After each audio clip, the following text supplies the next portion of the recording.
The scorching summer of 1190 found the walls of Acre bristling with siege engines and surrounded by a sprawling encampment that stretched along the Mediterranean coast. The Third Crusade had drawn warriors from across Western Europe, each contingent bringing its own customs, languages and methods of warfare. Among the German crusaders who had answered the call of Emperor Frederick Barbarossa, a group of merchants and burghers from the Hanseatic cities of Bremen and Lübeck recognised a pressing need that transcended the immediate military objectives of the campaign.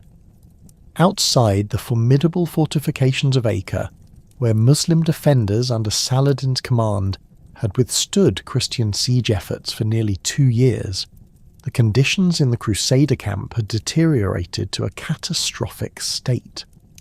Disease ran rampant through the overcrowded quarters, dysentery and fever claiming lives with ruthless efficiency.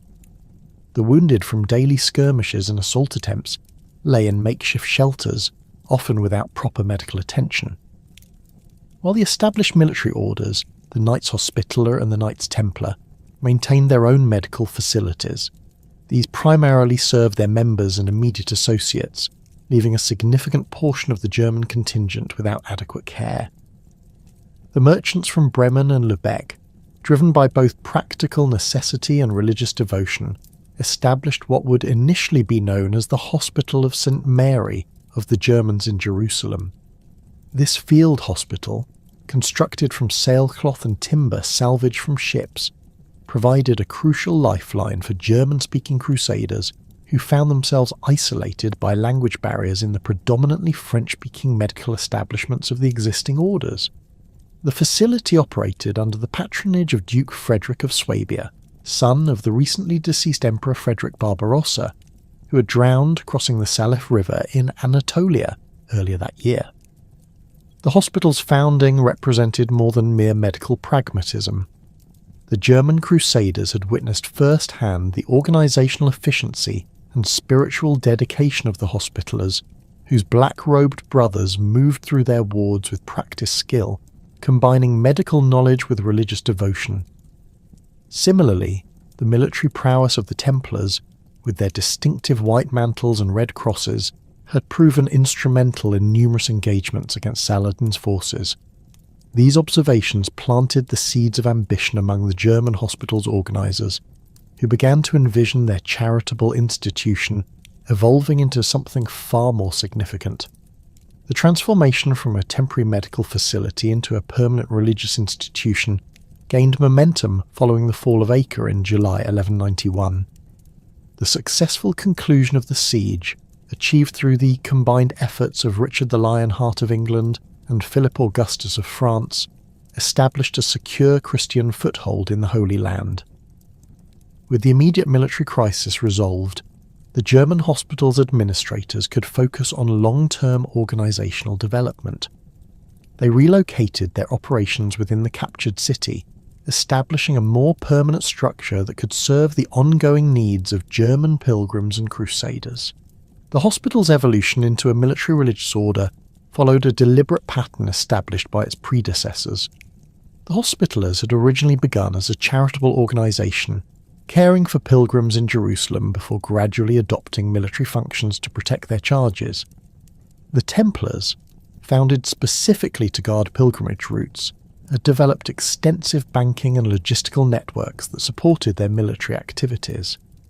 The German hospital's leadership recognised that combining charitable work with military capability would not only ensure their institution's survival, but also provide essential services that the existing orders could not adequately deliver to German-speaking Christians. The process of militarization began with the recruitment of knight brothers who could provide armed protection for the hospital's operations. These early military members came primarily from the lesser nobility of the Holy Roman Empire, men who had remained in the East following the conclusion of the Third Crusade's major campaigns.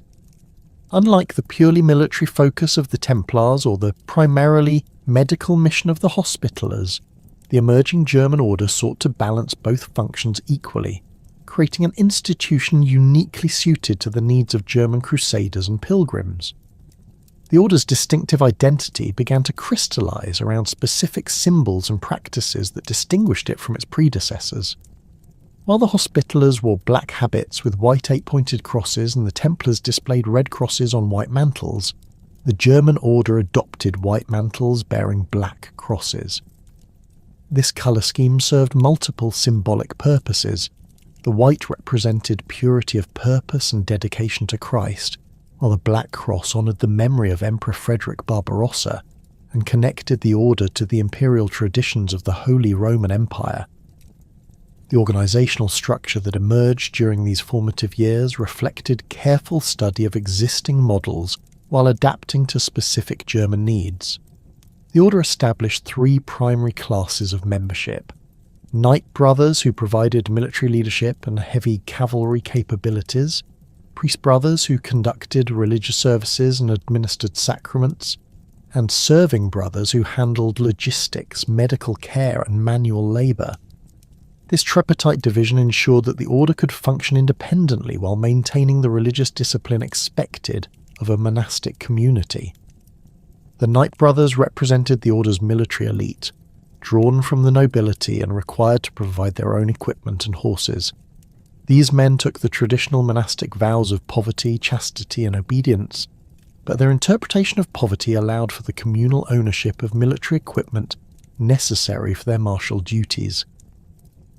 Their daily routine combined religious observances with military training, creating warrior monks capable of functioning effectively in both spiritual and temporal spheres.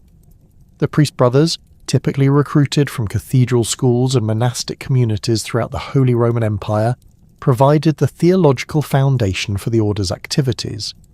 These men conducted the daily religious services that structured community life, administered last rites to the dying in the hospital wards, and maintained the extensive correspondence necessary to coordinate with church authorities and secular patrons across Europe. Their presence ensured that the order's military activities remained grounded in Christian doctrine and canonical law. The Serving Brothers, drawn from the merchant and artisan classes, handled the practical aspects of the order's operations. These men managed the hospital's medical functions, maintained the order's financial records, and supervised the extensive logistics required to support military campaigns. Their diverse skills, ranging from surgery and pharmacy to accounting and engineering, provided the institutional foundation that enabled the Knight Brothers to focus on their military duties. The adoption of the Augustinian rule provided the theological framework for this complex organisation. This monastic rule, originally developed by St. Augustine of Hippo in the 5th century, emphasized communal life, shared property, and dedication to charitable works. Its flexibility made it particularly suitable for an order that needed to balance contemplative religious life with active military service. The rule's emphasis on education and intellectual development also aligned with the order's need to produce administrators capable of managing extensive territorial holdings and complex political relationships. The incorporation of Templar military statutes into the order's constitutional framework represented a practical acknowledgement of the specialized requirements of military monasticism. These statutes, developed through decades of warfare in the Holy Land, provided detailed regulations for military discipline, campaign procedures, and the conduct of brothers in combat. The German order adapted these regulations to reflect their own tactical preferences and organisational needs, creating a hybrid system that combined Templar military efficiency with Hospitaller charitable dedication. The process of papal recognition proved crucial to the order's legitimacy and long-term survival. Pope Celestine III had shown interest in the German hospital's activities, but his death in January 1198 left the matter unresolved. The election of Cardinal Lothario Di Conti di Segni as Pope Innocent III brought to the papal throne a man deeply committed to crusading ideals and organisational reform within the Church. Innocent III possessed both the theological sophistication and political acumen necessary to evaluate the German order's petition for recognition. The papal bull issued by Innocent III in 1198 formally recognised the Hospital of St. Mary of the Germans in Jerusalem as a military religious order with rights and privileges equivalent to those enjoyed by the Hospitallers and Templars. This recognition granted the order exemption from local ecclesiastical authority, the right to collect tithes and donations, and protection under papal jurisdiction. These privileges proved essential to the order's ability to operate independently and attract the resources necessary for its expanding activities. The papal recognition also established the order's official name and confirmed its distinctive symbols and practices. The white mantle with black cross received explicit papal approval, ensuring that the order's members could be readily identified and distinguishing them from other military orders operating in the Holy Land. This visual identity became increasingly important as the order expanded its operations and needed to maintain discipline and cohesion among brothers scattered across multiple territories. The early organisational structure established during this period created the institutional framework that would govern the order throughout its existence. The Grand Master, elected by the chapter of Knight Brothers, served as the order's supreme authority, responsible for military strategy, diplomatic relations, and internal administration. Below him, a hierarchy of commanders oversaw specific geographical regions or functional areas, ensuring that the order's diverse activities remained coordinated and effective. The religious obligations that governed daily life within the order reflected the synthesis of monastic tradition and military necessity that defined military monasticism. Brothers attended religious services throughout the day, beginning with matins before dawn and concluding with compline after sunset.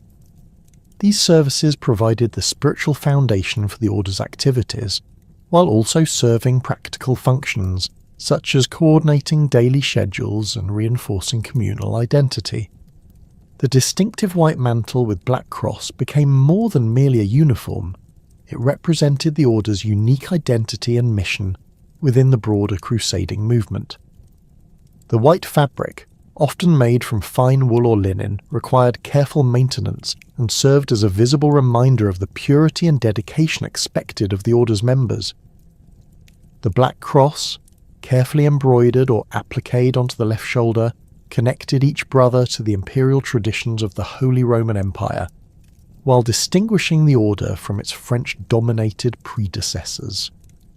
The death of Pope Innocent III in July 1216 marked a pivotal transition for the nascent Teutonic Order, yet it was the election of Hermann von Salza as the fourth Grand Master in 1210 that truly transformed the organisation from a regional hospital into a major European power.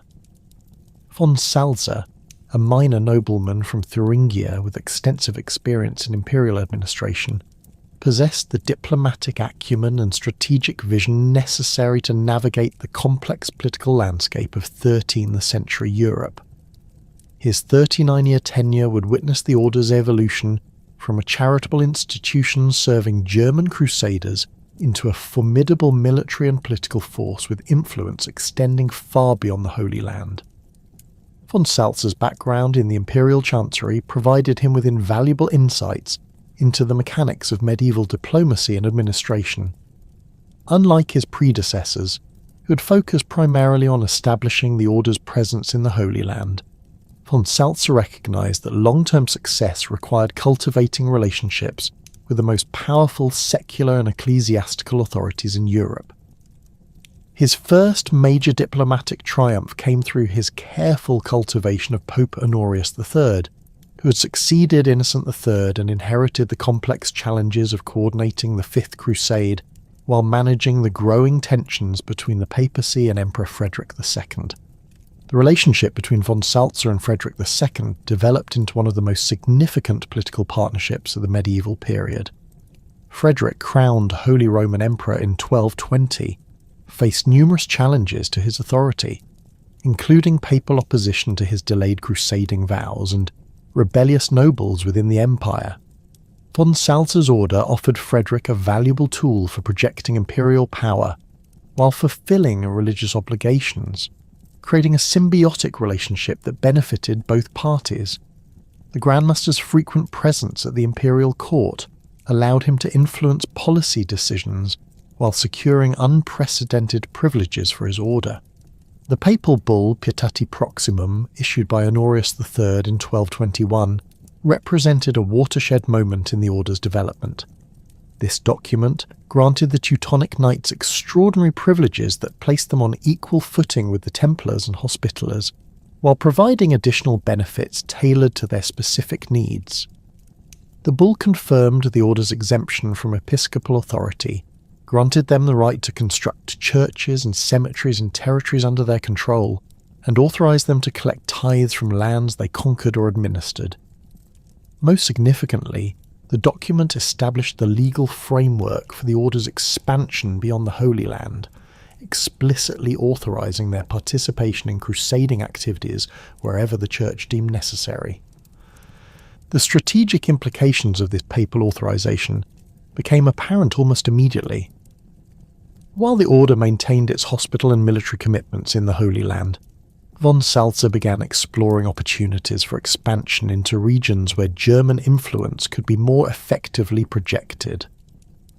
The ongoing conflicts between Christian and pagan peoples along the Baltic coast presented particularly attractive prospects, as these campaigns offered the dual benefits of territorial acquisition and religious merit, while operating closer to the order's primary recruitment and financial bases in the Holy Roman Empire. The establishment of the order's first major commandery outside the Holy Land occurred in 1218 with the founding of the house at Barletta in southern Italy. This strategic location served multiple purposes. It provided a staging area for crusaders travelling to the east, offered opportunities for recruitment among the German populations of Frederick II's Sicilian kingdom, and demonstrated the order's growing influence within imperial territories. The Barletta commandery's success encouraged the establishment of similar institutions throughout the Holy Roman Empire, creating a network of administrative centres that would prove crucial to the order's later expansion. The commandery system that emerged during von Salza's tenure represented a sophisticated adaptation of monastic administrative practices to the specific needs of a military order with diverse geographical commitments. Each commandery operated as a semi-autonomous unit under the authority of a local commander, typically a knight brother with proven administrative and military capabilities. These commanders bore responsibility for recruiting new members, managing local finances, maintaining diplomatic relations with secular and ecclesiastical authorities, and coordinating military activities within their regions. The hierarchical structure that governed these commanderies reflected careful consideration of both practical necessity and canonical requirements. The Grand Master retained ultimate authority over all order activities, but the geographical dispersion of the order's holdings necessitated significant delegation of responsibility. Provincial masters, appointed by the Grand Master and confirmed by the General Chapter, supervised multiple commanderies within defined regions. These officials served as intermediaries between local commanders and the central administration, ensuring coordination while allowing for adaptation to local conditions. The financial innovations implemented during this period transformed the order from a charitable institution dependent on donations into a sophisticated economic enterprise capable of funding extensive military campaigns. The commanderies developed diverse revenue streams, including agricultural estates worked by peasant tenants, urban properties generating rental income, and commercial enterprises ranging from mills and breweries to banking operations. The order's exemption from secular taxation and ecclesiastical tithes provided significant competitive advantages in these endeavours. The recruitment strategies employed by the expanding commandery network demonstrated remarkable sophistication in targeting different social classes and geographical regions. Knight brothers continued to be drawn primarily from the lesser nobility, particularly younger sons, who faced limited inheritance prospects under primogeniture systems. The Order's growing prestige and papal privileges made membership increasingly attractive to ambitious nobles seeking opportunities for advancement and spiritual merit. The promise of participation in crusading activities, whether in the Holy Land or on other frontiers, appealed to the martial culture of the nobility, while offering practical benefits such as debt forgiveness and legal protection. The recruitment of priest brothers required different approaches, as these men typically possessed advanced education and could choose from numerous ecclesiastical career paths. The Order's growing reputation for scholarly activity and its extensive library collections attracted intellectually inclined clerics, while the opportunity to serve in frontier regions appealed to those seeking to combine pastoral work with missionary activity. The Order's exemption from episcopal authority also provided priest brothers with greater autonomy than they might enjoy in secular ecclesiastical positions. Serving brothers represented the Order's largest membership category and required the most diverse recruitment strategies. The commanderies actively sought skilled craftsmen, particularly those with expertise in construction, engineering, and military technology. The Order's growing territorial holdings created demand for administrators with experience in estate management, accounting, and legal affairs. Medical practitioners remained essential for the Order's hospital operations, while interpreters and scribes facilitated diplomatic and commercial activities in linguistically diverse regions. The administrative system that coordinated these diverse activities represented one of the most sophisticated organisational structures of the medieval period. The central chancery, established at the Order's headquarters in Acre, maintained extensive correspondence with commanderies throughout Europe while coordinating with papal and imperial administrations. The development of standardized accounting procedures allowed the Grand Master and his advisors to monitor the financial health of individual commanderies while planning major military expenditures. The legal framework governing the Order's internal affairs evolved considerably during this period, incorporating elements from canon law, imperial legislation, and practical experience gained through decades of operation. The Order's statutes, revised and expanded under von Salza's direction, addressed increasingly complex issues ranging from the administration of justice within the Order's territories to the conduct of diplomatic negotiations with non-Christian peoples. These regulations provided the institutional foundation for the Order's later territorial expansion, while ensuring consistency in administrative practices across diverse geographical and cultural contexts. The Order's growing involvement in imperial politics during the 1220s reflected von Salza's recognition that secular alliances were essential for long-term success. Frederick II's conflicts with the papacy over his delayed crusading vows created opportunities for the Order to serve as intermediary between temporal and spiritual authorities. Von Salza's diplomatic skills proved invaluable in negotiating the complex agreements that eventually led to Frederick's departure on the Sixth Crusade in 1228, despite his excommunication by Pope Gregory IX. The expansion of the Order's mission beyond the Holy Land gained momentum through its involvement in the crusade against the Prussians, officially proclaimed by Pope Honorius III in 1217. This campaign represented a significant departure from traditional crusading activities, as it targeted pagan peoples within Europe rather than Muslim forces in the East. The theological justification for these campaigns drew upon established precedents for warfare against non-Christians, while adapting to the specific circumstances of Baltic paganism. The Order's initial involvement in the Prussian Crusade came through its alliance with Conrad of Masovia, a Polish duke facing persistent raids from Prussian tribes. Conrad's 1226 invitation to the Teutonic Knights to establish a permanent presence in his frontier regions offered von Salza an unprecedented opportunity to create an independent territorial base for the Order. The negotiations surrounding this invitation demonstrated the Grand Master's diplomatic sophistication, as he secured not only military support from Conrad, but also papal authorization and imperial confirmation for the Order's territorial acquisitions. The Golden Bull of Rimini, issued by Frederick II in 1226, provided the legal foundation for the Order's Prussian expansion by granting them sovereignty over any territories they conquered from pagan peoples. This extraordinary privilege effectively transformed the Teutonic Knights from a military order serving established Christian rulers into an independent political entity with the authority to establish and govern their own state. The implications of this development extended far beyond the immediate military campaign, as it created the legal precedent for the Order's later expansion throughout the Baltic region. The administrative challenges posed by governing conquered territories required significant adaptations to the Order's existing organisational structure. The establishment of the Prussian province under the authority of a provincial master created a new model for territorial administration that balanced military necessity with the Order's religious obligations.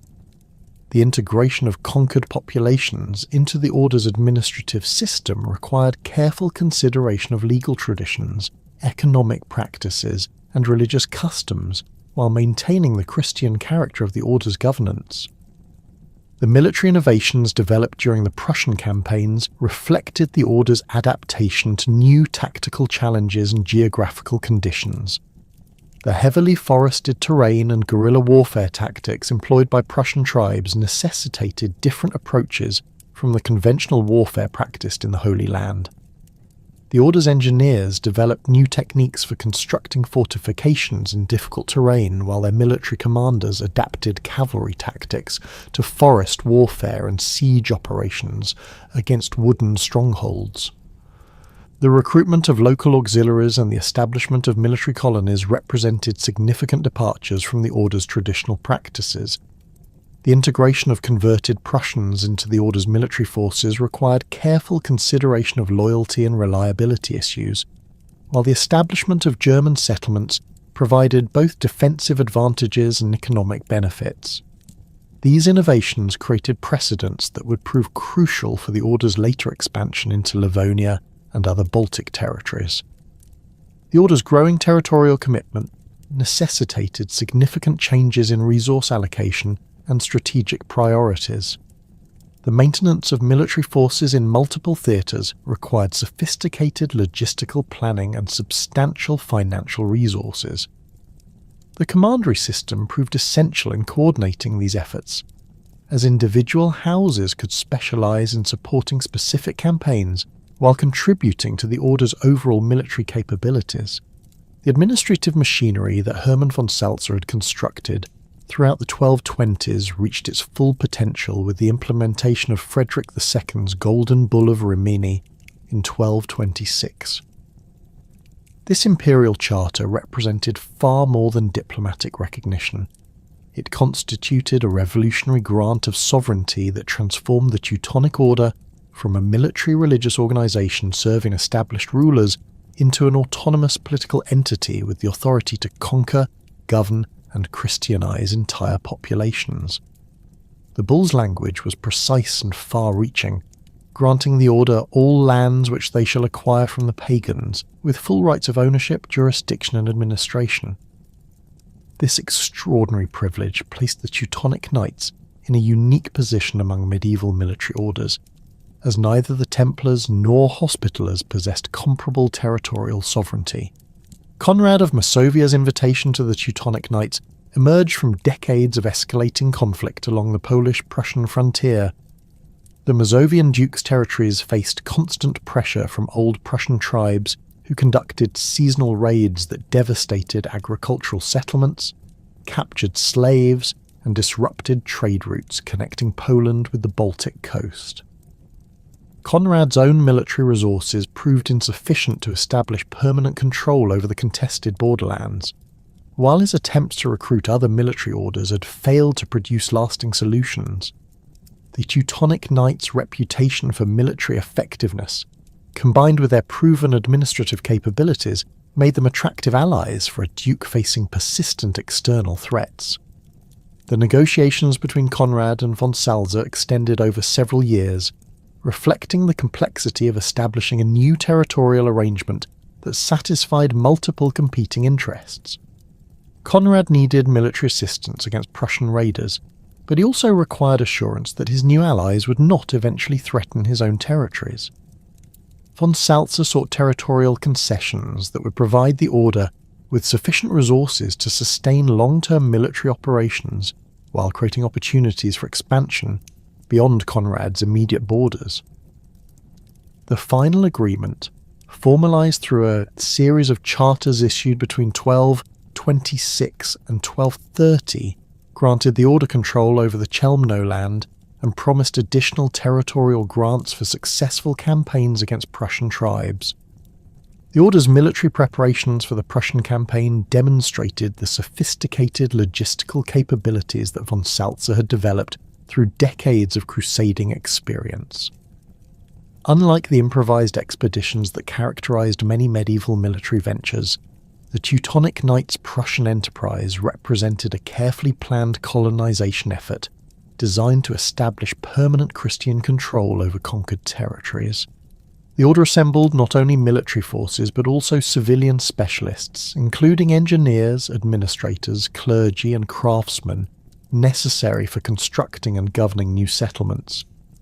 The initial military force that crossed the Vistula River in 1230 comprised approximately 200 knight brothers supported by several hundred serving brothers and a substantial contingent of secular crusaders recruited from throughout the Holy Roman Empire. This relatively modest force reflected the Order's strategic approach, which emphasized the establishment of fortified strongholds rather than large-scale battlefield confrontations. The knights wore their distinctive white mantles bearing black crosses, their equipment reflecting the latest developments in military technology, including improved armour designs and more effective siege engines. The selection of Chelmno as the site for the Order's first major fortress in Prussia reflected careful consideration of geographical and strategic factors. The elevated position overlooking the Vistula River provided natural defensive advantages while controlling a crucial river crossing that connected Polish territories with the Baltic coast. The location also offered access to fertile agricultural lands necessary for sustaining a permanent garrison and civilian population.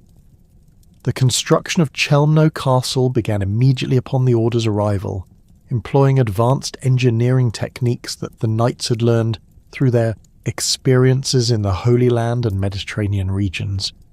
The fortress design incorporated several innovative features that reflected the specific challenges of warfare against Prussian tribes. The massive stone walls, constructed using local limestone quarried from nearby deposits, reached heights of over 20 metres and incorporated sophisticated defensive elements including murder holes, arrow loops, and projecting towers that provided overlapping fields of fire. The central keep housed the Order's administrative offices, chapel and residential quarters for knight brothers, while extensive outbuildings accommodated serving brothers, craftsmen and military equipment. The establishment of Torun as the Order's second major stronghold demonstrated their systematic approach to territorial conquest and control. Located approximately 40 kilometres southeast of Chelmno, Torun commanded another strategic river crossing while providing a base for further expansion into Prussian territories. The construction of this fortress began in 1231, employing lessons learned from the Chelmno project while adapting to different geographical conditions. The Torun fortifications featured an innovative design that integrated the castle with a planned civilian settlement, creating a fortified town that could serve both military and commercial functions. The military tactics employed by the Teutonic Knights in their initial campaigns against old Prussian tribes reflected careful adaptation to local conditions and enemy capabilities. Prussian warriors fought primarily as infantry, employing spears, axes and wooden shields, while utilising intimate knowledge of local terrain to conduct guerrilla warfare against invading forces. Their settlements typically consisted of wooden palisades surrounding clusters of timber buildings, often situated in defensible positions near lakes, rivers, or marshlands. The Prussians' military organisation centred on tribal confederations led by chieftains who commanded loyalty through personal relationships and successful military leadership. The Order's response to these tactical challenges involved developing new approaches to siege warfare and territorial control. Traditional heavy cavalry charges proved less effective in the heavily forested terrain that characterized much of Prussia, forcing the knights to adapt their combat techniques to dismounted fighting and small unit operations. The Order's engineers developed specialized equipment for attacking wooden fortifications, including portable siege towers, battering rams, and incendiary devices designed to overcome palisade defences. The systematic nature of the Teutonic conquest became apparent through their approach to Christianization and cultural transformation. Unlike many medieval military campaigns that focused primarily on territorial acquisition, the Prussian Crusade explicitly aimed to eliminate pagan religious practices and replace them with Christian institutions. The Order's priest brothers played crucial roles in this process, conducting mass baptisms of conquered populations while working to identify and destroy pagan religious sites. The destruction of sacred groves represented one of the most visible aspects of the Order's Christianization efforts. These woodland sanctuaries, which served as centres of Prussian religious life, contained ancient oak trees that tribal communities regarded as dwelling places of their deities. The systematic felling of these trees, often accompanied by the construction of Christian churches on the same sites, demonstrated the Order's determination to eradicate pagan religious practices. The psychological impact of these actions extended far beyond their immediate religious significance, as they represented visible proof of the Christian God's triumph over traditional Prussian beliefs. The implementation of forced baptisms created significant administrative and theological challenges for the Order's leadership. Canon law required that baptism be voluntary to be valid, yet the practical necessities of governing conquered populations often necessitated mass conversion ceremonies conducted under duress. The Order's priest brothers developed compromise procedures that satisfied legal requirements while achieving practical objectives, typically involving public ceremonies where tribal leaders formally accepted Christianity on behalf of their followers. The establishment of German colonial settlements represented a crucial component of the Order's long-term strategy for maintaining control over conquered territories. These planned communities, populated by immigrants recruited from throughout the Holy Roman Empire, served multiple functions, including providing reliable military support, introducing advanced agricultural techniques, and creating economic networks that integrated Prussia into broader European commercial systems. The colonists received attractive terms, including land grants, tax exemptions, and legal privileges that encouraged settlement in potentially dangerous frontier regions. The legal framework governing these settlements reflected sophisticated understanding of colonial administration and population management. The Order issued detailed charters that defined the rights and obligations of German colonists while establishing administrative structures for governing mixed populations of Germans and converted Prussians. These documents addressed complex issues including property rights, judicial procedures, and military obligations, while creating mechanisms for resolving disputes between different ethnic and religious communities. The economic transformation of conquered Prussian territories proceeded through carefully planned initiatives designed to integrate local resources into broader European markets. The Order's administrators introduced new agricultural techniques, including improved ploughing methods, crop rotation systems, and livestock breeding programs that increased agricultural productivity. The establishment of mills, breweries, and workshops created employment opportunities for both German colonists and Prussian converts while generating revenue for the Order's military operations. The resistance movements that emerged in response to Teutonic expansion demonstrated the complexity of the cultural and religious conflicts generated by the crusading enterprise. Prussian opposition to Christian rule manifested through various forms, including armed rebellion, religious revival movements, and diplomatic efforts to secure external support. The most significant of these resistance efforts emerged under the leadership of Hercus Monte, a Prussian nobleman who had received a Christian education but subsequently rejected his adopted faith to lead opposition against Teutonic rule. Hercus Monte's background exemplified the cultural tensions that characterized the Prussian Crusade. Born into a prominent Prussian family, he had been sent to receive education in Christian institutions, possibly in Prague or another major European centre of learning. This educational experience provided him with valuable insights into Christian military tactics, political organisation, and diplomatic practices, while exposing him to European languages and cultural practices.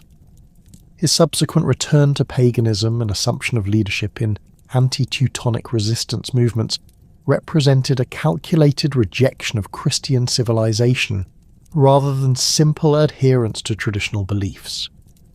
The military campaigns led by Hercus Monte demonstrated sophisticated understanding of both guerrilla warfare tactics and conventional military operations. His forces employed mobility and local knowledge to conduct surprise attacks against isolated Teutonic strongholds while avoiding direct confrontations with the Order's heavily armoured cavalry. The coordination of multiple tribal groups under his leadership created a formidable coalition that posed serious threats to Teutonic territorial control throughout the 1260s. The Great Prussian Uprising that erupted in 1260 represented the culmination of 3 decades of accumulated grievances against Teutonic rule. The immediate catalyst for the rebellion came from the Order's defeat at the Battle of Derb in Livonia, where a coalition of pagan tribes had destroyed a Teutonic army and killed several prominent commanders. News of this victory spread rapidly throughout Prussia, encouraging local leaders to believe that the seemingly invincible Christian knights could be defeated through coordinated resistance efforts. The uprising's initial phase achieved remarkable success through simultaneous attacks against Teutonic strongholds throughout Prussia. Rebel forces captured several important fortifications, including the castle at Pokerwen, and besieged major centres including Königsberg and Chelmno.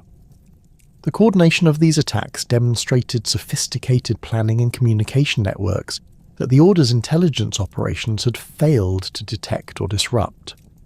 The rebels' success in recruiting support from recently converted Prussian communities revealed the superficial nature of many forced conversions and the persistence of traditional loyalties despite decades of Christian rule.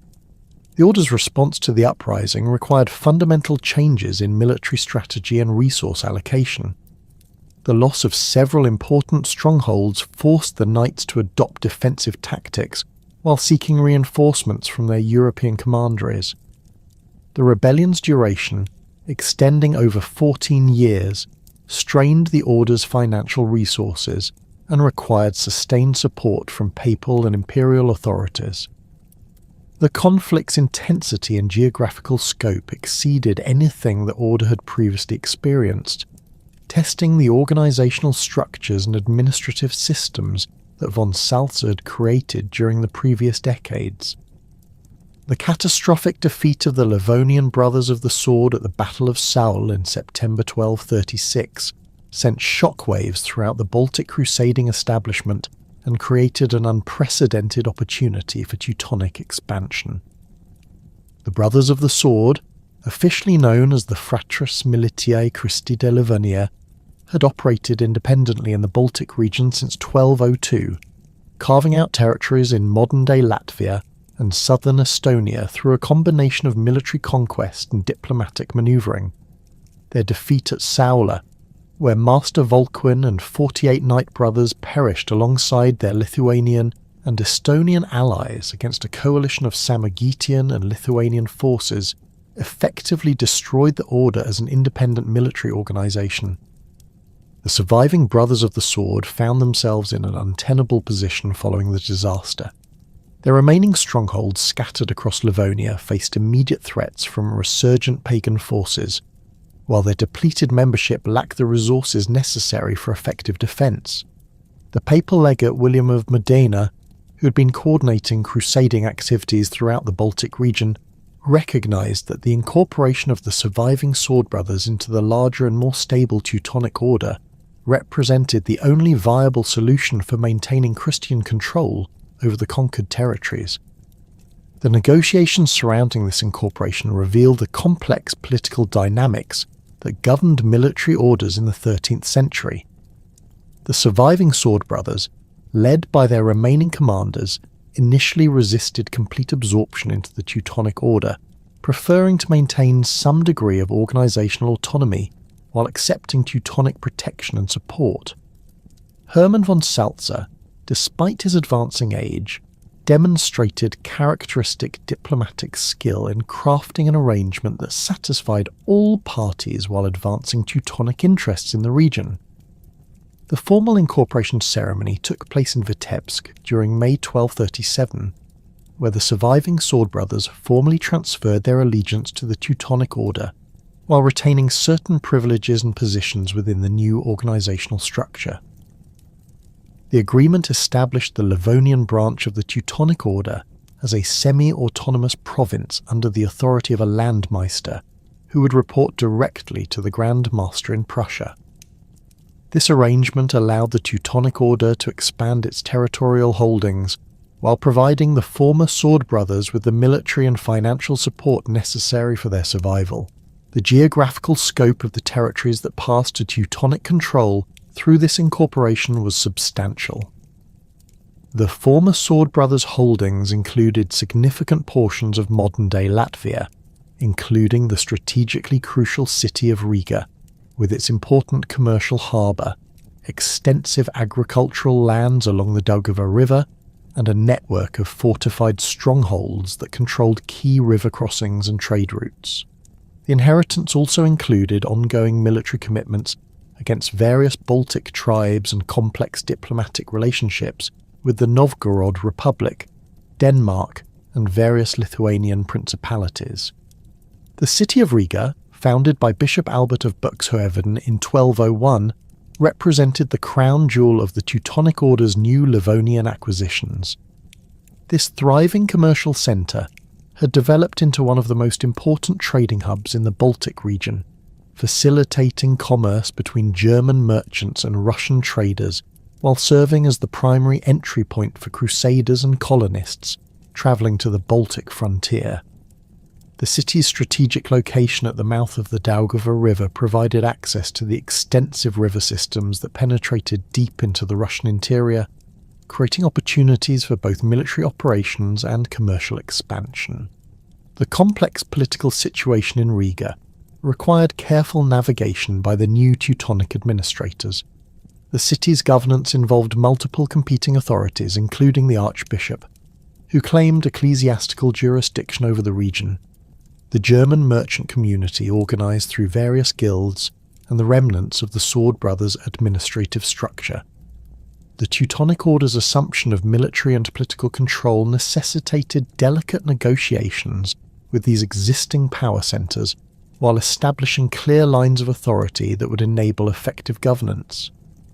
The integration of former Sword Brothers personnel into Teutonic ranks proceeded through a systematic process designed to maintain military effectiveness while ensuring loyalty to the new organisational structure.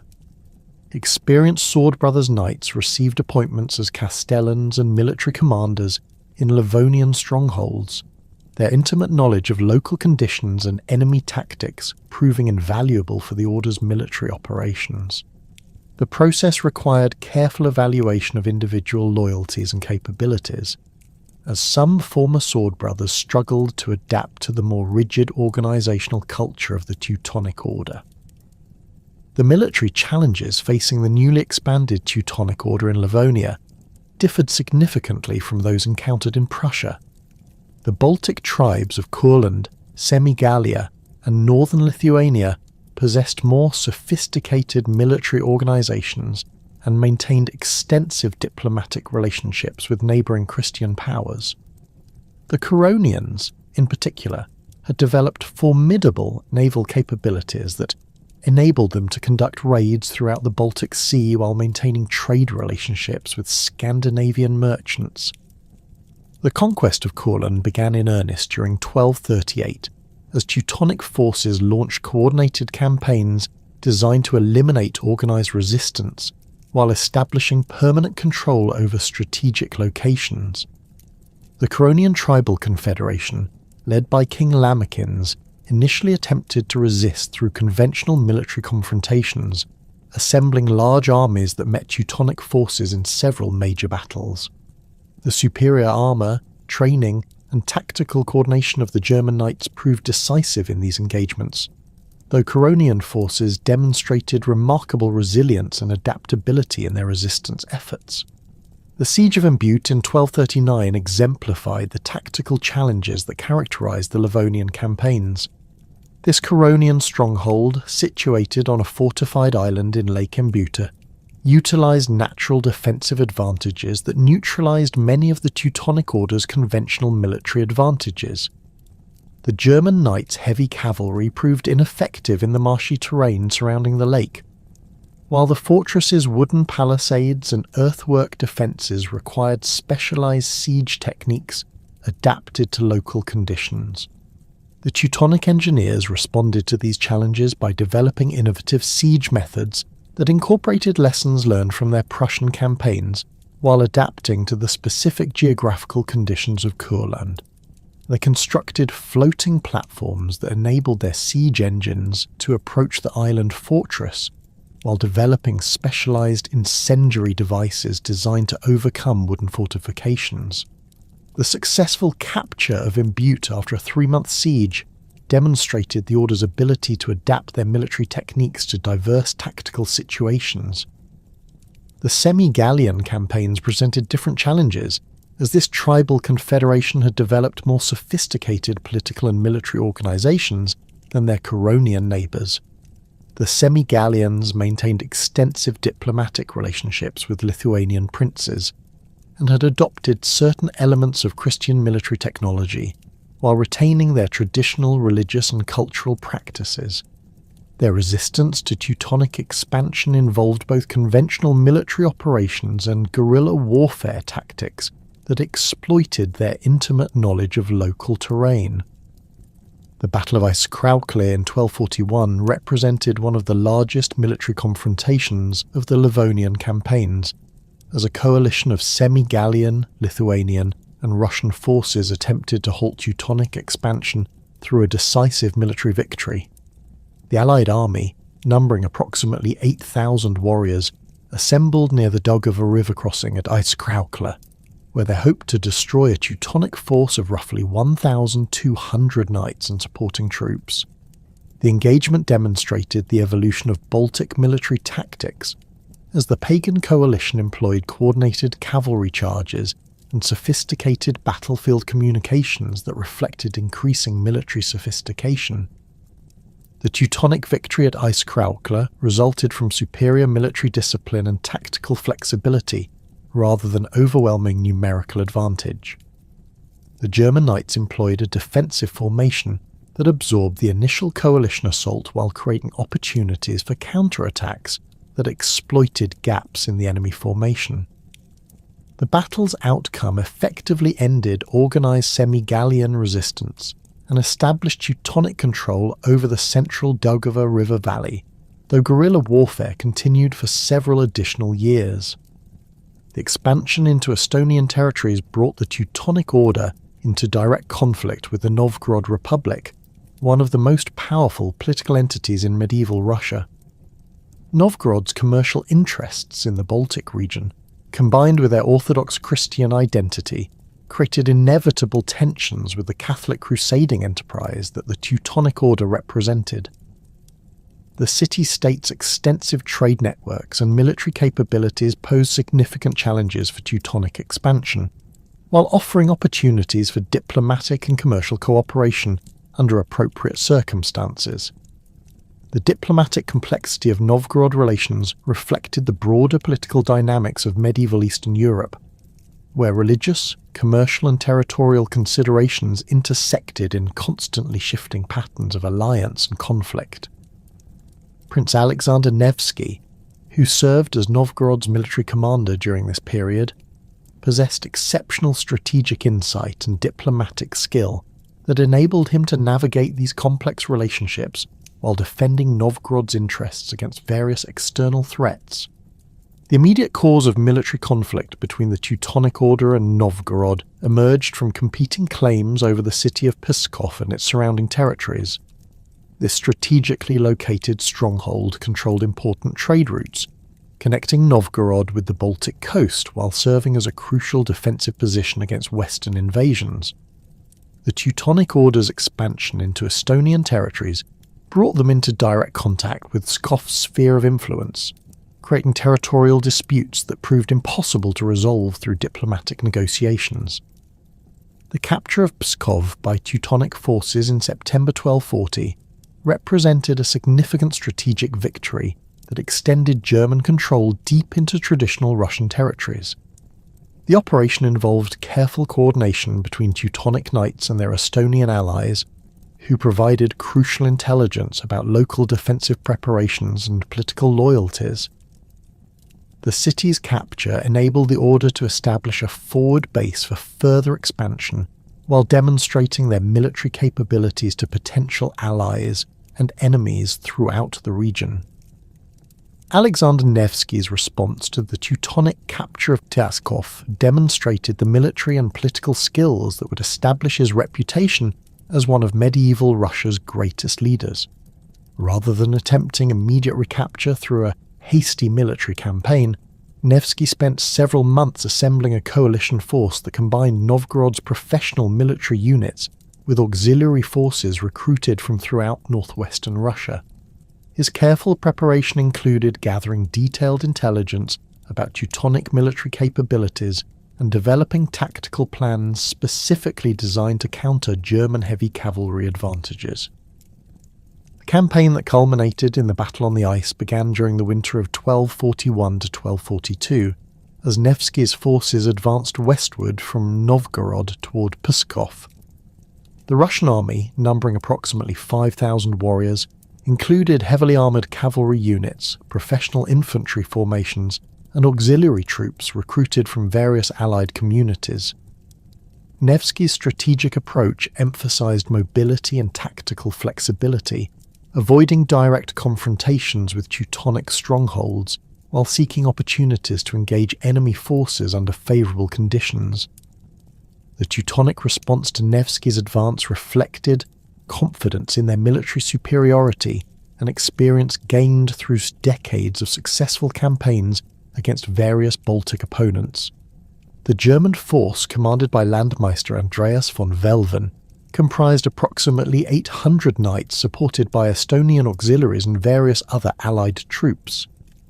The Teutonic commanders anticipated that their superior armour, training and tactical discipline would prove decisive against the Russian forces, regardless of numerical disadvantages. The Battle on the Ice, fought on April 5, 1242 on the frozen surface of Lake Peipus, became one of the most famous military engagements in medieval Eastern European history.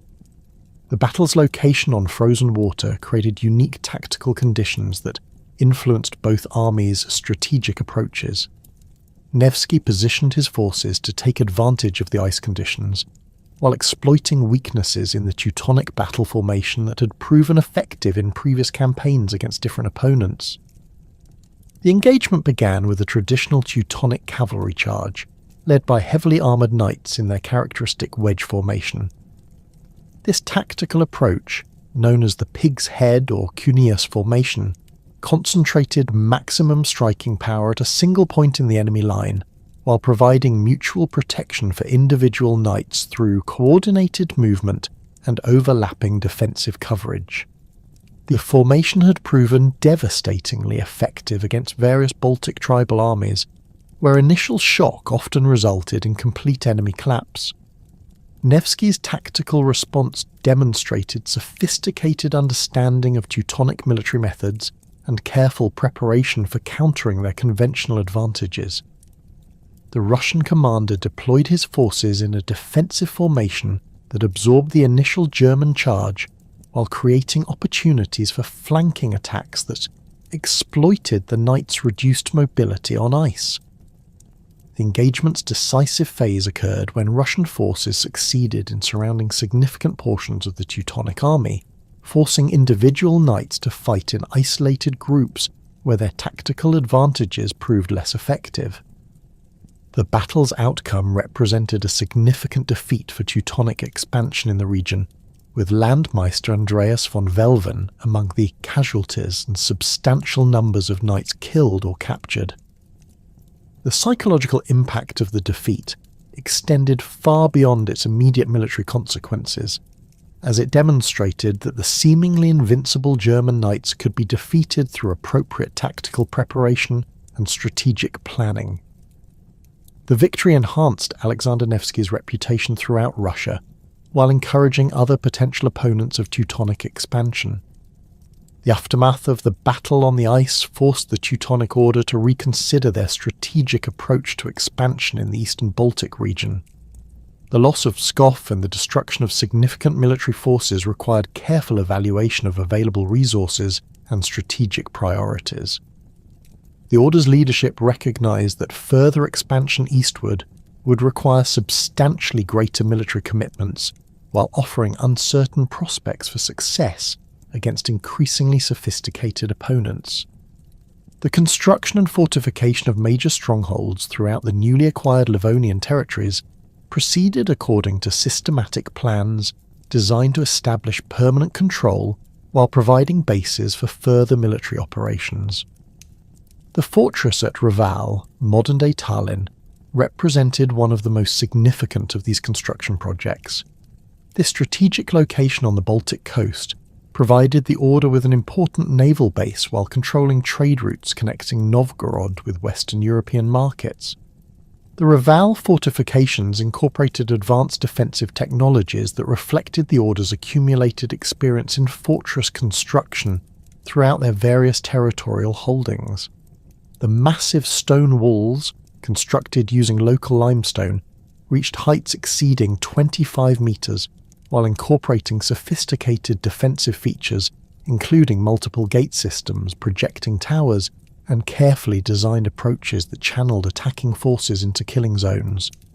The fortress design also included extensive storage facilities and residential quarters that enabled the garrison to withstand prolonged sieges.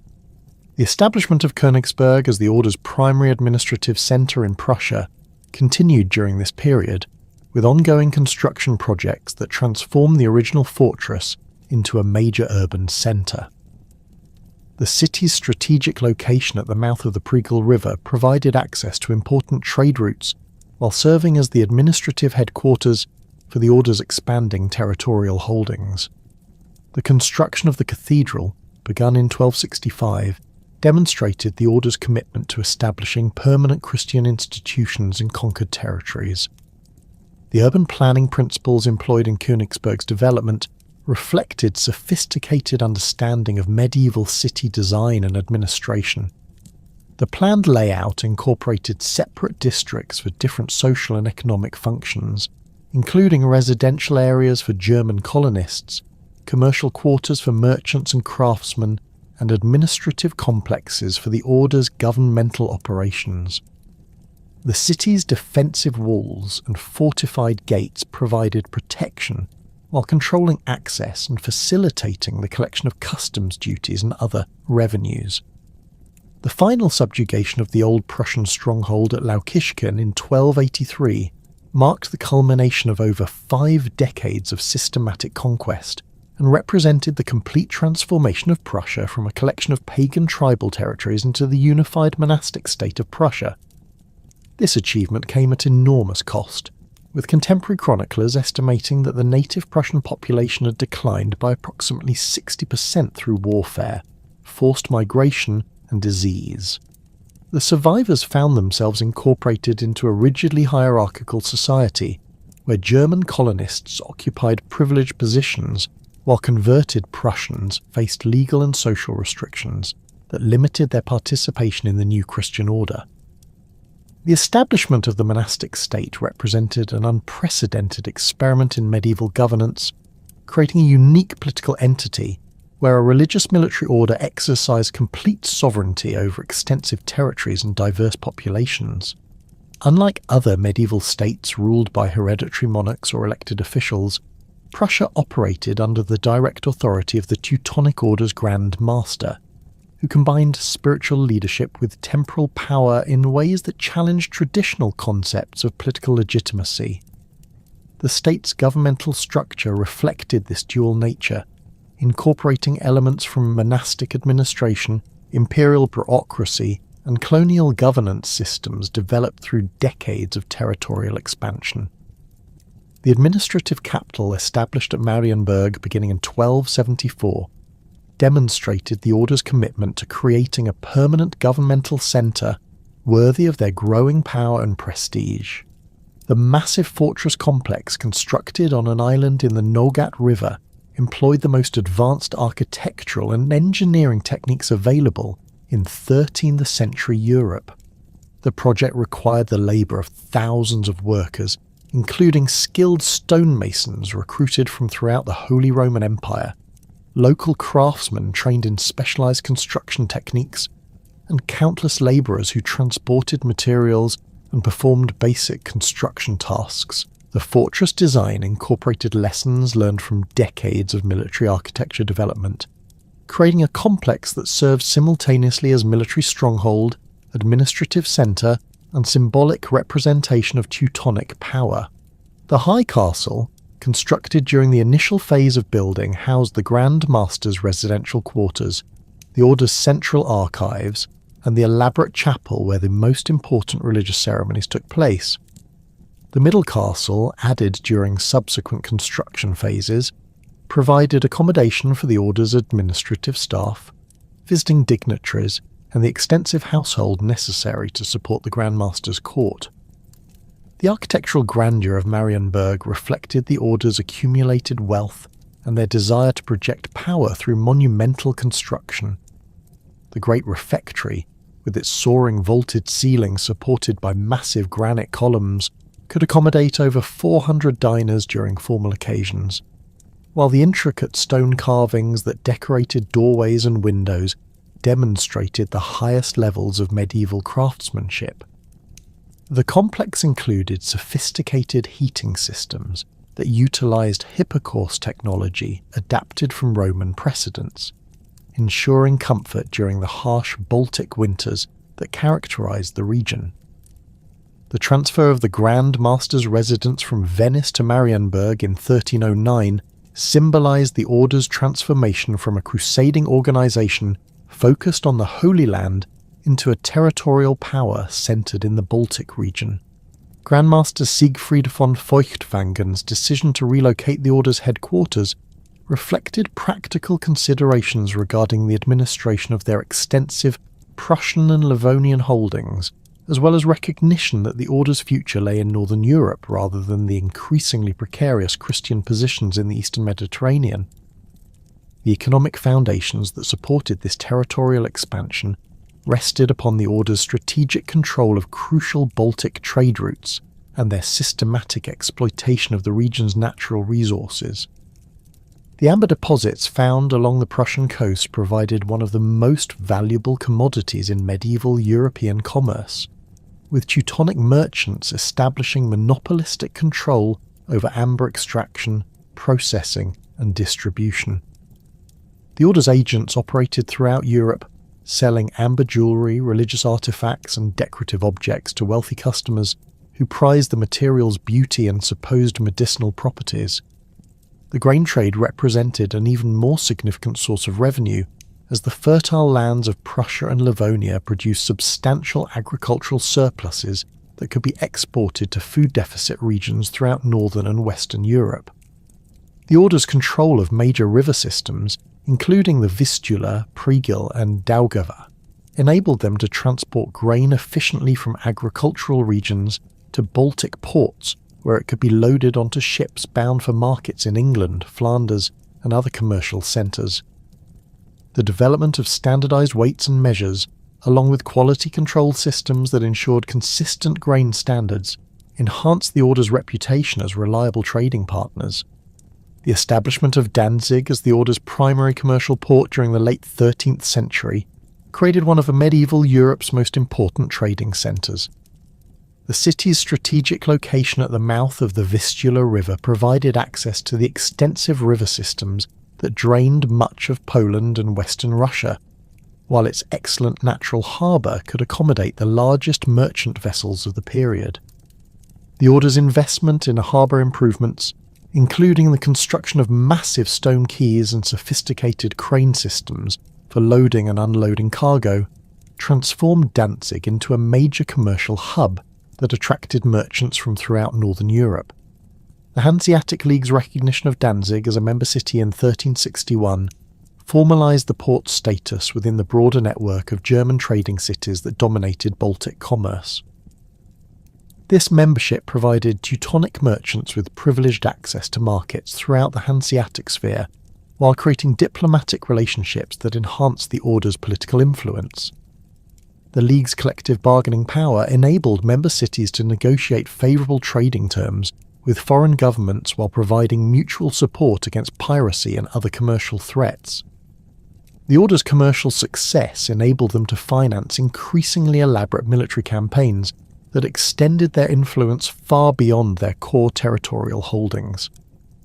The seasonal expeditions known as Reisen became annual events that attracted European nobility seeking opportunities to fulfill crusading vows while participating in what had become fashionable military adventures. These campaigns typically lasted 3 to 4 months, coinciding with the summer campaigning season when travel conditions permitted large-scale military operations in the difficult terrain of Lithuania and northern Russia. The participants in these Reisen represented the cream of European nobility, including future kings, prominent dukes, and ambitious younger sons seeking to establish their reputations through military service. Henry Bolingbroke, who would later become King Henry IV of England, participated in multiple Reisen during the 1390s, while John of Gaunt and other members of the English royal family made the journey to Prussia to join Teutonic campaigns. French nobles, including several members of the royal family, regularly participated in these expeditions, viewing them as opportunities to combine religious merit with military glory.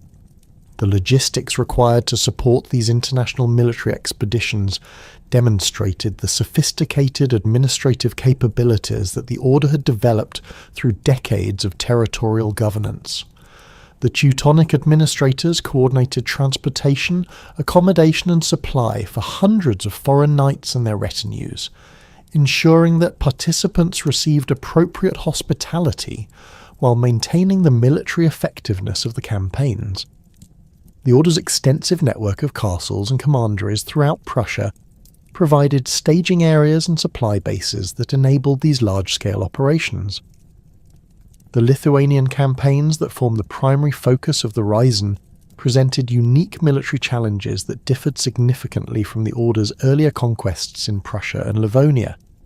The Lithuanian Grand Duchy had emerged as a major regional power during the 13th century, successfully resisting both Teutonic expansion and Mongol invasions, while extending their own influence over extensive territories in modern-day Belarus and Ukraine.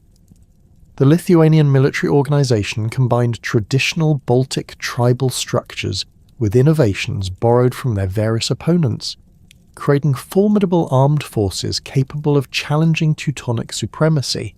The Lithuanian capital at Vilnius represented a significant strategic objective that remained frustratingly beyond Teutonic reach despite numerous campaign attempts. The city's location deep within Lithuanian territory, protected by extensive forests and marshlands, made it difficult to approach with the heavy cavalry that formed the core of Teutonic military strength.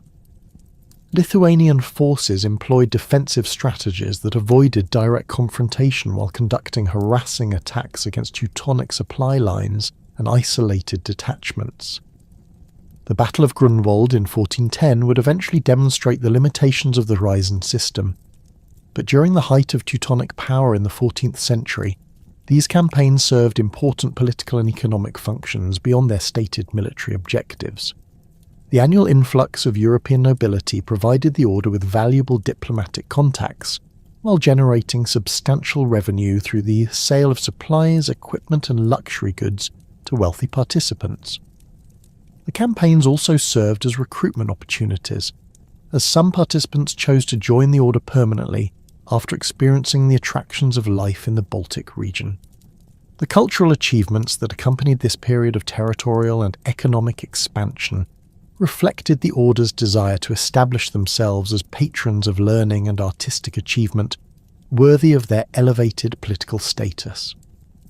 The construction of numerous churches throughout their territories employed the most skilled architects and craftsmen available, creating distinctive architectural styles that combined German Gothic traditions with adaptations to local conditions and materials. The brick Gothic style that emerged in the Baltic region during this period represented one of the most significant architectural innovations of the medieval period.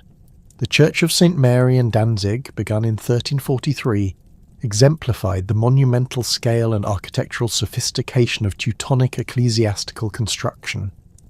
The massive brick structure, with its soaring nave and elaborate decorative elements, could accommodate congregations of over 3,000 worshippers, while serving as a visible symbol of Christian triumph over paganism. The church's construction required the development of new techniques for working with brick in northern European climates, leading to innovations in mortar composition and structural design that influenced building practices throughout the region. The order's patronage of scholarship and learning attracted prominent intellectuals from throughout Europe to their territories, creating centres of learning that rivaled established universities in older European regions. The cathedral school established at Königsberg became renowned for its theological and legal studies, while the order's extensive library collections preserved important manuscripts and supported scholarly research. The production of illuminated manuscripts in Teutonic scriptoriums demonstrated high levels of artistic achievement, with works that combined traditional German artistic traditions with Byzantine and other influences encountered through the order's international connections. The development of vernacular literature in the Teutonic territories reflected the complex cultural dynamics of a region where German, Latin, and various Baltic languages coexisted within the order's administrative framework. The Livonian rhymed chronicle, composed during the late 13th century, provided detailed accounts of the Baltic Crusades while demonstrating the emergence of distinctive literary traditions in the region. These works served both entertainment and propaganda functions, celebrating Teutonic achievements while providing models of Christian knightly behaviour for contemporary audiences. The legal innovations implemented throughout the monastic state demonstrated the order's sophisticated approach to governing diverse populations with different cultural and religious backgrounds. The Kulm law, originally developed for governing German colonial settlements, was adapted and extended to provide a comprehensive legal framework that addressed the complex issues arising from the coexistence of German colonists, converted Prussians, and various other ethnic groups. This legal system balanced the order's need for effective governance with recognition of traditional customs and practices that could be reconciled with Christian law. The economic privileges granted to German colonists under this legal framework created incentives for continued immigration, while establishing clear hierarchies that reinforced Teutonic political control. German settlers received favourable terms for land tenure, tax obligations, and legal proceedings, while converted Prussians faced restrictions that limited their participation in certain economic activities and political processes. These arrangements reflected medieval concepts of legal pluralism while serving the practical needs of colonial administration in a frontier environment.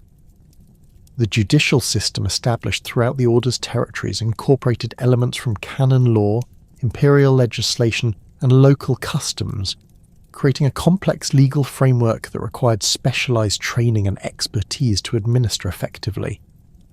The order's legal scholars developed extensive commentaries and procedural guides that standardised judicial practices while providing flexibility for adaptation to local conditions. The training of judges and legal administrators became a significant function of the order's educational institutions, ensuring consistent application of legal principles throughout their territories. The marriage of Jadwiga of Poland to Jogaila of Lithuania in February 1386 fundamentally altered the balance of power in Eastern Europe and posed an existential threat to the Teutonic Order's expansion ambitions. This union, formalized in Krakow Cathedral amid elaborate ceremonies attended by representatives from across Europe, created the largest political entity in medieval Europe, stretching from the Baltic Sea to the Black Sea. Jogaila, who took the Christian name Władysław II Jagiello upon his baptism, brought to this alliance not only his personal authority as Grand Duke of Lithuania, but also the military resources and territorial expanse of a state that had successfully resisted both Mongol invasions and Teutonic expansion for over a century. The political calculations behind this marriage reflected sophisticated diplomatic manoeuvring by both Polish and Lithuanian elites, who recognised that their separate kingdoms faced increasing pressure from external enemies. Poland's nobility, represented by the powerful magnates who dominated the royal council, viewed the Lithuanian alliance as essential for countering Teutonic expansion while providing access to the vast agricultural and commercial resources of Lithuanian territories. The Lithuanian boyars, despite their reluctance to abandon traditional pagan practices, understood that conversion to Christianity would eliminate the primary justification for Teutonic crusading activities while securing valuable Polish military support against their various enemies. Jadwiga's role in these negotiations transcended the typical passive participation expected of medieval royal women, as the young queen actively promoted the Lithuanian alliance through her correspondence with the European courts and her influence over Polish ecclesiastical authorities. Her education, which had included extensive study of Latin, theology and statecraft, enabled her to participate meaningfully in the complex diplomatic discussions that preceded the marriage agreement. The dowry arrangements and territorial provisions negotiated as part of the marriage contracts demonstrated careful attention to the practical aspects of uniting two distinct political systems with different legal traditions and administrative structures. The conversion ceremony that transformed Jogaila from a pagan Grand Duke into a Christian king represented one of the most significant religious transformations of the medieval period.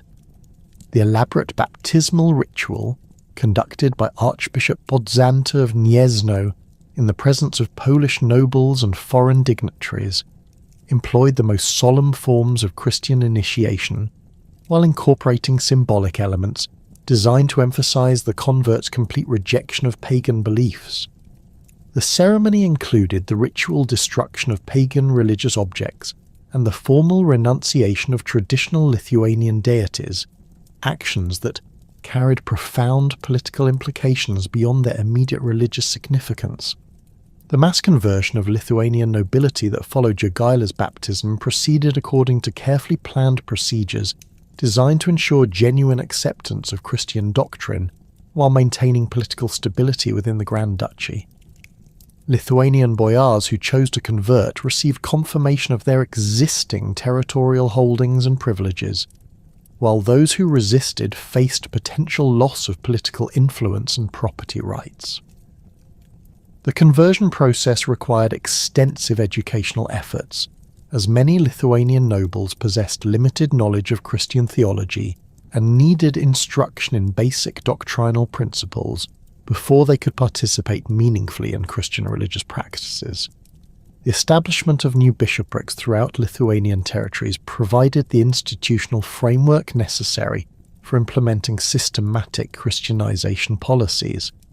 The Diocese of Vilnius, created in 1387 with Jogaila's cousin Andrzej as its first bishop, served as the primary centre for coordinating missionary activities throughout the Grand Duchy. The construction of churches and monasteries proceeded rapidly, Polish architects and craftsmen providing technical expertise, while Lithuanian labourers supplied the manual work necessary for these ambitious building projects. The architectural styles employed in these new religious structures reflected the cultural synthesis that characterised the Polish-Lithuanian Union, combining traditional Polish Gothic elements with adaptations to local materials and construction techniques. The Teutonic Order's leadership recognised immediately that the Polish-Lithuanian Union posed fundamental challenges to their long-term strategic objectives and territorial ambitions. Grand Master Konrad Zollner von Rothenstein, who had governed the order since 1382, understood that Lithuania's conversion to Christianity eliminated the primary legal and theological justification for the annual reason that provided both military pressure and substantial revenue for the order's operations.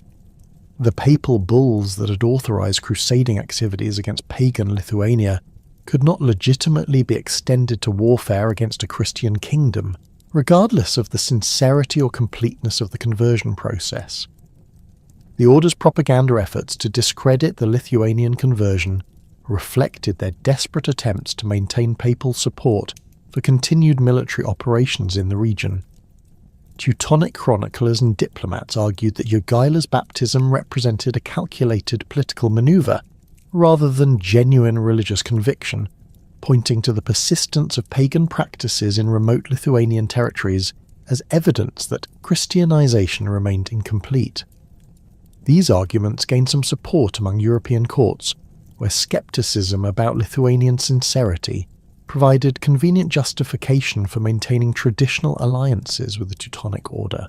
The territorial disputes that escalated tensions between the Polish-Lithuanian Union and the Teutonic Order centered primarily on control of Samogitia, a region whose strategic importance far exceeded its modest size and population. This territory, located between the Order's Prussian and Livonian holdings, provided the crucial land bridge that connected these two major administrative divisions, while offering access to important trade routes linking the Baltic coast with interior regions. The Samogitians, who had maintained their independence through decades of warfare against various enemies, possessed intimate knowledge of local terrain and military traditions that made them formidable opponents despite their limited numbers. The legal complexities surrounding Samogitian sovereignty reflected the intricate web of medieval territorial claims and feudal obligations that characterized Eastern European politics. The Teutonic Order claimed authority over Samogitia based on papal grants and imperial privileges that authorized their conquest of pagan territories, while Lithuania asserted traditional rights based on historical relationships and tributary arrangements with Samogitian tribal leaders. Poland's involvement in these disputes stemmed from their alliance obligations to Lithuania and their broader strategic interest in preventing further Teutonic expansion that could threaten Polish territories. The diplomatic negotiations that preceded the outbreak of open warfare demonstrated the sophisticated legal and political arguments that medieval powers employed to justify their territorial ambitions. Teutonic representatives cited specific passages from papal bulls and imperial charters that they claimed provided clear authorization for their Samogitian claims, while Polish and Lithuanian diplomats countered with historical precedents and canonical arguments that challenged the validity of these documents. The involvement of papal legates and imperial representatives in these discussions reflected the broader European interest in resolving disputes that threatened regional stability. The military preparations that both sides undertook during the escalating crisis revealed the extent to which medieval warfare had evolved beyond the simple cavalry charges and castle sieges that had characterized earlier conflicts. The Polish-Lithuanian forces incorporated tactical innovations borrowed from their various enemies, including Hungarian light cavalry techniques, German heavy cavalry formations, and Lithuanian forest warfare methods. The combined army that assembled for the 1410 campaign represented one of the largest and most diverse military forces of the medieval period, including Polish knights, Lithuanian boyars, Ruthenian cavalry, Tatar auxiliaries, and Czech mercenaries. The Teutonic Order's military response relied heavily on their traditional advantages in equipment, training, and fortification, but the scale of the Polish-Lithuanian challenge required mobilization efforts that strained their resources and administrative capabilities. The Order's commanders recalled garrison troops from distant strongholds while recruiting mercenaries from throughout the Holy Roman Empire and seeking military support from their traditional allies in Western Europe. The financial costs of these preparations forced the order to impose extraordinary taxes on their territories, while borrowing substantial sums from Italian banking houses and German merchant associations. The campaign that culminated at Grunwald began with Polish-Lithuanian forces crossing the Prussian frontier in early July 1410, initiating a carefully coordinated invasion designed to force the Teutonic Order into decisive battle while minimizing the defenders' opportunities to employ their traditional defensive strategies. The Allied army, numbering approximately 39,000 warriors according to contemporary estimates, advanced along multiple routes that prevented the Order's forces from concentrating effectively, while threatening several important strongholds simultaneously. The invasion's timing coincided with the summer campaigning season when agricultural activities would not be disrupted by military service obligations. Grandmaster Ulrich von Jungingen's decision to meet the invasion through offensive operations rather than defensive warfare reflected both confidence in Teutonic military superiority and recognition that prolonged campaigning would favour the numerically superior enemy forces. The Teutonic army that assembled at Marienburg and marched to intercept the Polish-Lithuanian invasion comprised approximately 21,000 warriors, including the Order's elite knight brothers, mercenary cavalry units, crossbow specialists, and auxiliary infantry recruited from German colonial settlements throughout Prussia. The two armies encountered each other near the villages of Grunwald and Tannenberg on July 15th, 1410, in terrain that offered advantages to both sides, while creating tactical challenges that would test the military skills of their respective commanders. The battlefield's gently rolling hills provided good visibility for cavalry operations, while offering defensive positions that could be exploited by skillful commanders. The presence of scattered woodlands and marshy areas created obstacles that would influence tactical deployments and limit the effectiveness of large-scale cavalry charges. The Teutonic battle formation reflected traditional German military doctrine that emphasized concentrated heavy cavalry charges, supported by crossbow units and disciplined infantry formations. Grandmaster Ulrich von Jungingen positioned himself with the Order's elite knight brothers in the centre of the formation, where their distinctive white mantles and black crosses would provide visible leadership while maximising their psychological impact on enemy forces. The Teutonic commanders anticipated that their superior armour and training would prove decisive in close combat, regardless of numerical disadvantages. The Polish-Lithuanian deployment demonstrated sophisticated understanding of combined arms tactics that integrated different military traditions into a coherent battle plan. King Władysław II Jagiello positioned his Polish heavy cavalry on the right wing, where they could exploit their numerical superiority while maintaining communication with the Lithuanian forces deployed on the left wing under the command of his cousin Vytautas. The centre of the Allied formation included a diverse mix of troops that reflected the multinational character of the army, with Ruthenian boyars, Czech mercenaries, and various auxiliary units providing tactical flexibility. The battle's opening phase began with the traditional exchange of missile fire between crossbow units and archers, followed by preliminary cavalry skirmishes designed to test enemy dispositions and identify tactical opportunities. The Teutonic crossbowmen, equipped with steel-spanned weapons, capable of penetrating most contemporary armour at effective ranges, initially gained advantages through their superior training and equipment. However, the numerical superiority of Polish-Lithuanian missile troops gradually neutralised these advantages, while inflicting casualties on exposed Teutonic formations. The decisive phase of the engagement commenced when Grandmaster Ulrich von Jungingen led the Order's heavy cavalry in a massive charge against the centre of the Polish-Lithuanian formation. The attack initially achieved significant success, with Teutonic Knights penetrating deep into enemy ranks, while their disciplined formation maintained cohesion despite fierce resistance. The psychological impact of the charge combined with the superior equipment and training of the German knights, created momentary panic among some allied units that appeared to validate Teutonic confidence in their military methods. The battle's turning point occurred when Lithuanian forces under Vytautas, who had initially appeared to retreat in disorder, executed a carefully planned tactical manoeuvre that brought fresh troops against the exposed flanks of the advancing Teutonic formation.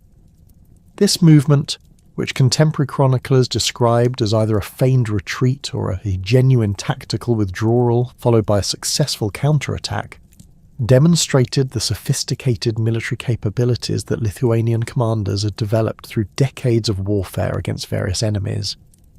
The collapse of Teutonic resistance proceeded rapidly once their formation lost cohesion, and individual knights found themselves isolated in small groups surrounded by superior numbers of enemy warriors. Grandmaster Ulrich von Jungingen died fighting in the centre of the battlefield, his distinctive armour and regalia making him a prime target for Polish and Lithuanian warriors seeking to claim the prestige associated with killing the Order's supreme commander. The deaths of numerous other high-ranking Teutonic officers, including Marshal Friedrich von Wallenrode and Grand Commander Kuno von Liechtenstein, eliminated the leadership necessary for organising effective resistance or coordinated withdrawal. The aftermath of the battle revealed the extent of the Teutonic defeat through casualty figures that included approximately 8,000 dead and 14,000 prisoners, representing the destruction of the Order's primary military force and most of their experienced leadership. The captured Teutonic standards and religious relics were transported to Krakow as trophies, while the bodies of fallen knights received burial in mass graves that contemporary witnesses described as requiring several days to complete. The psychological impact of the defeat extended far beyond its immediate military consequences, as news of the battle spread throughout Europe and challenged assumptions about Teutonic invincibility that had persisted for over a century. The catastrophic defeat at Grunwald left the Teutonic Order's territories virtually defenceless, with most of their experienced military leadership dead on the battlefield and their remaining strongholds garrisoned by skeleton crews of serving brothers and hastily recruited militia. King Władysław II. Jagiello's decision to pursue his advantage through immediate invasion of Prussia demonstrated the strategic acumen that had enabled the Polish-Lithuanian victory. The Allied army advanced rapidly toward Marienburg, capturing numerous smaller fortifications, while their light cavalry units spread terror throughout the Prussian countryside, burning German colonial settlements and disrupting the agricultural activities that sustained the Order's economy. The siege of Marienburg that commenced in late July 1410 represented the most serious threat to Teutonic survival since the Order's establishment in Prussia.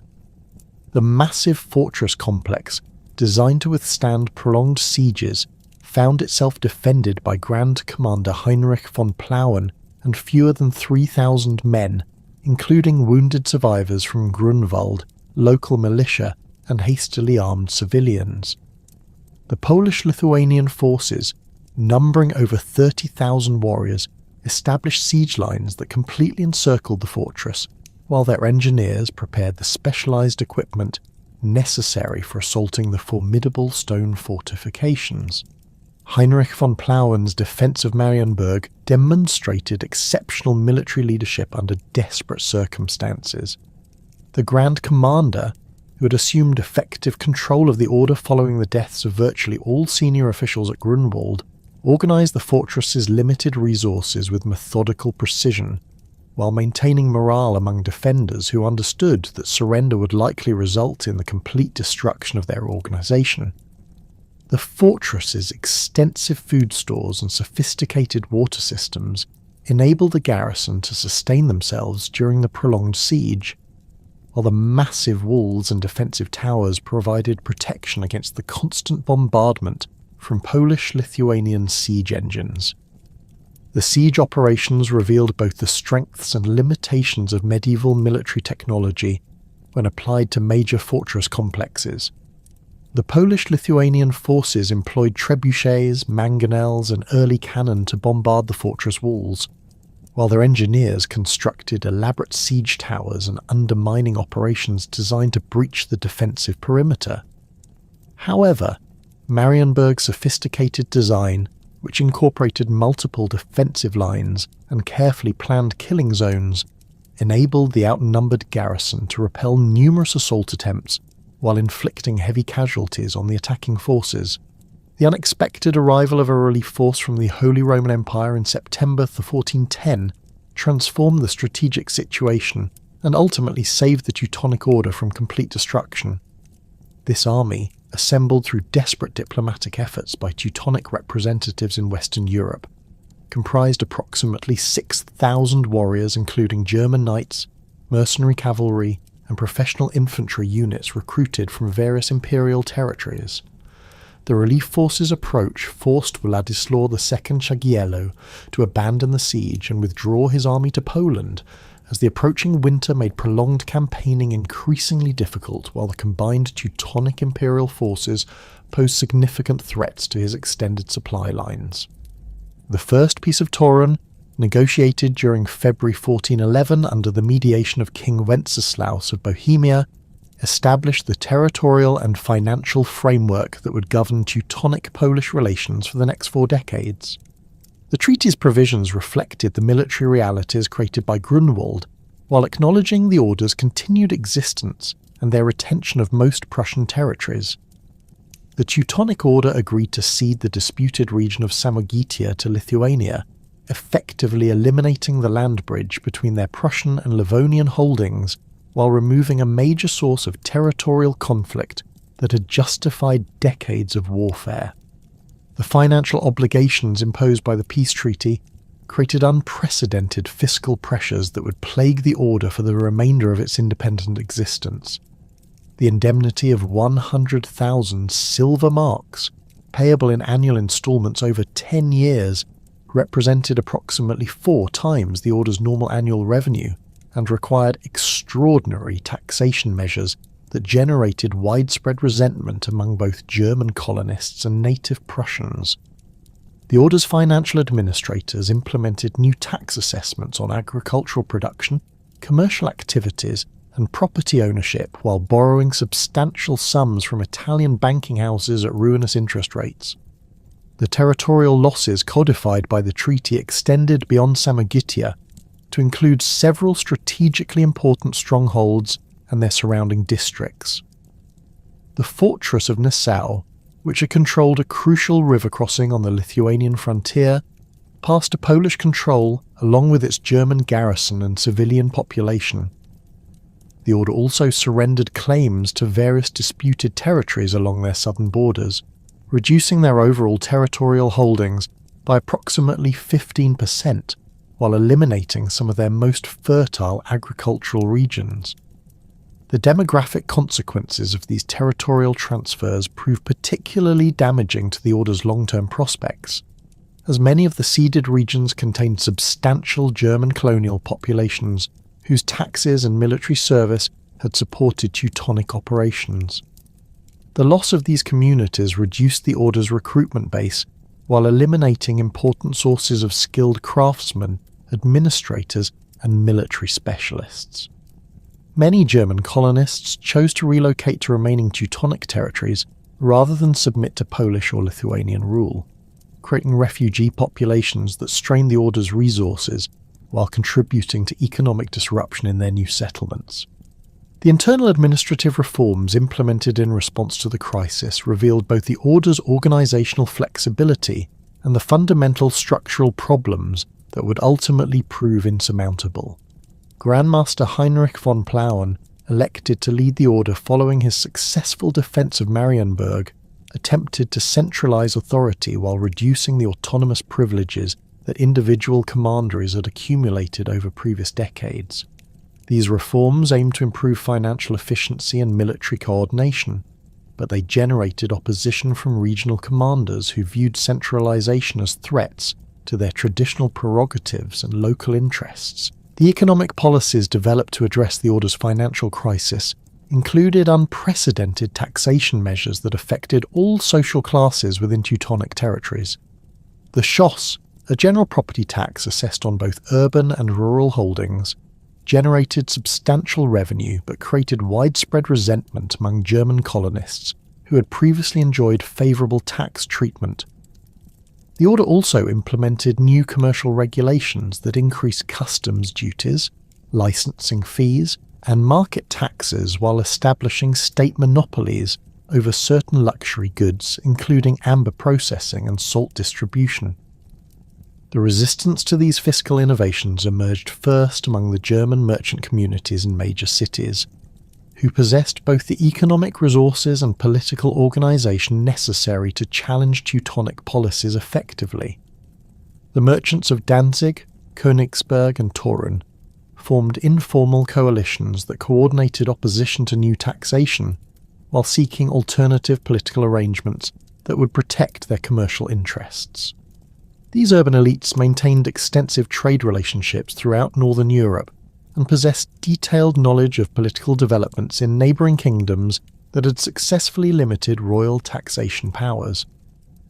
The formation of the Prussian Confederation in 1440 represented the culmination of decades of accumulated grievances against Teutonic rule and demonstrated the sophisticated political organisation that had developed among the order's subjects.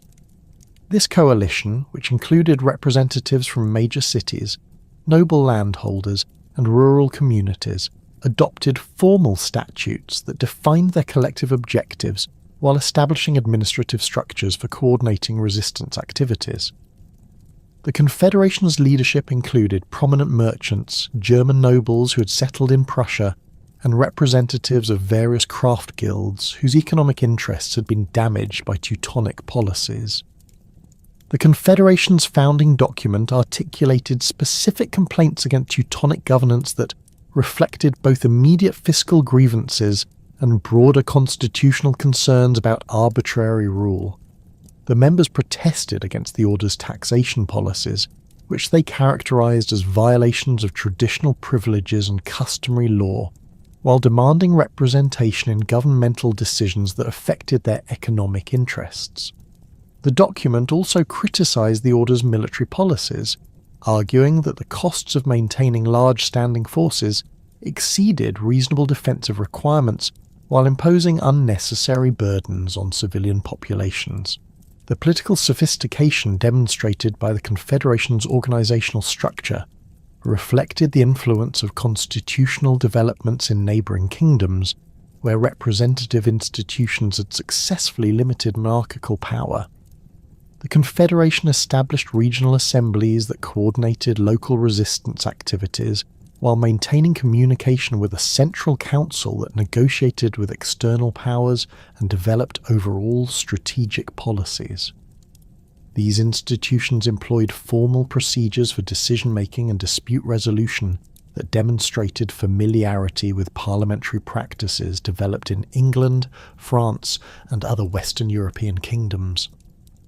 The order's initial response to the Confederation involved attempts at negotiation and compromise that acknowledged the legitimacy of many complaints while seeking to maintain essential governmental prerogatives.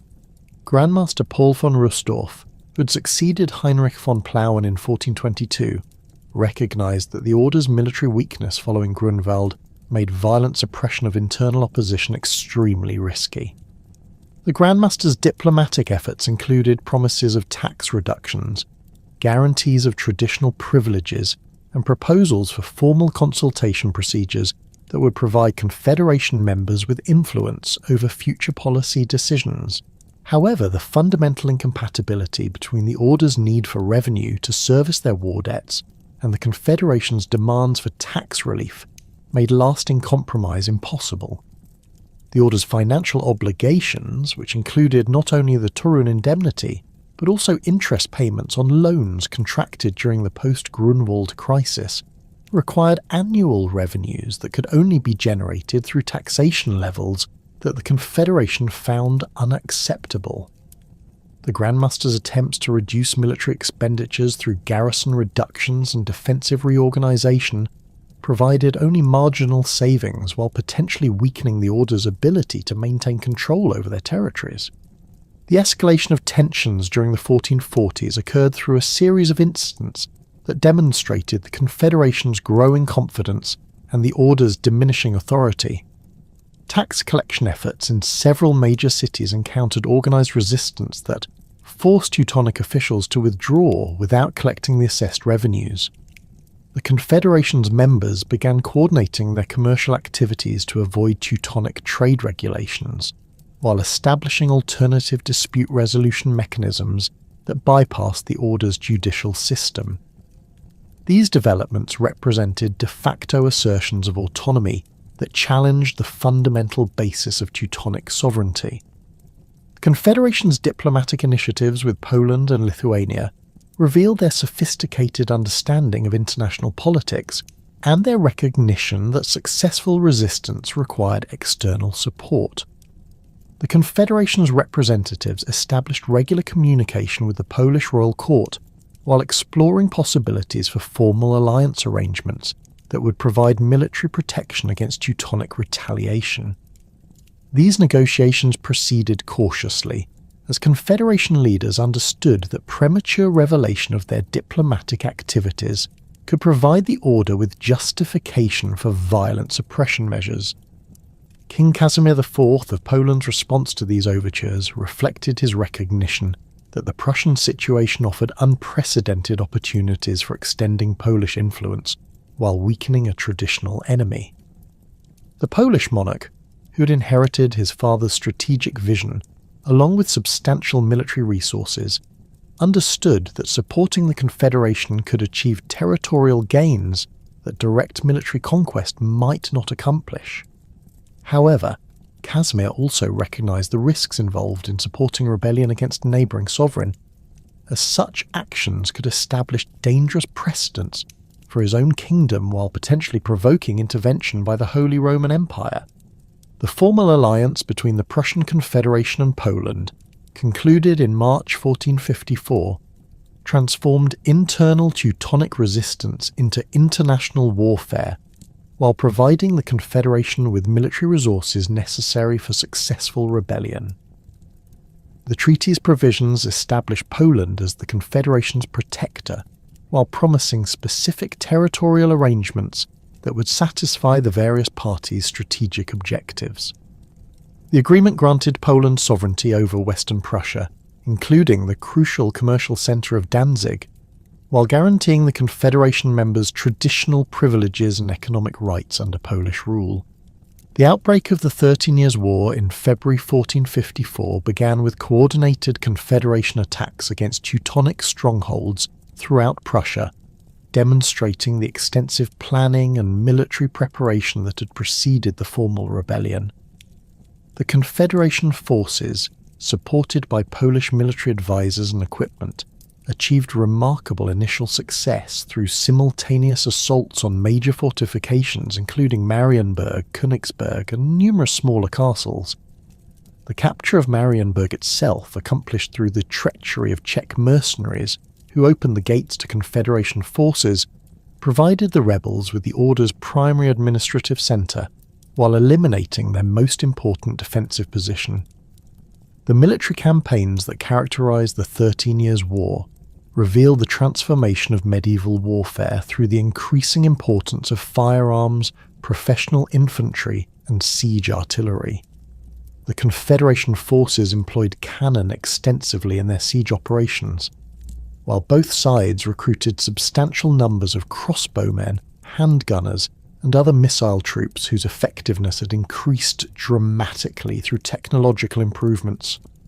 The war's prolonged duration, extending over 12 years, reflected both the defensive advantages provided by numerous fortified positions and the limited resources available to either side for sustaining major military operations.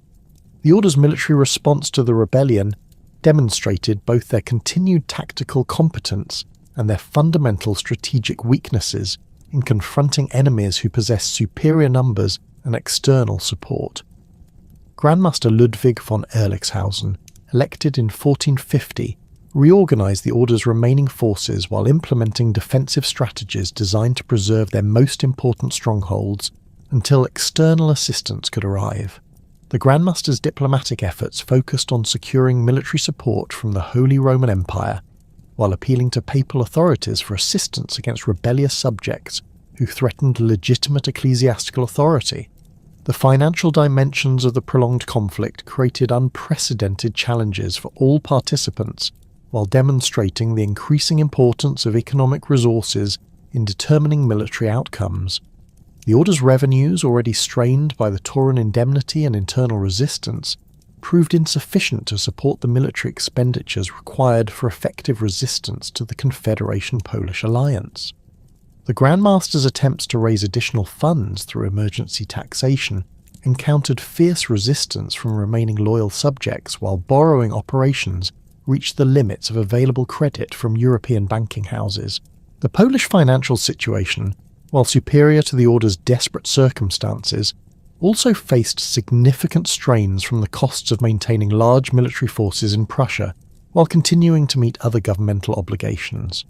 King Casimir IV's ability to sustain the military effort depended heavily on support from Polish nobles, who viewed the Prussian war as an opportunity for territorial expansion and commercial gain. The promise of territorial grants and commercial privileges in conquered Prussian cities provided incentives for continued noble support, but these commitments also created future obligations that would limit royal authority in the annexed territories.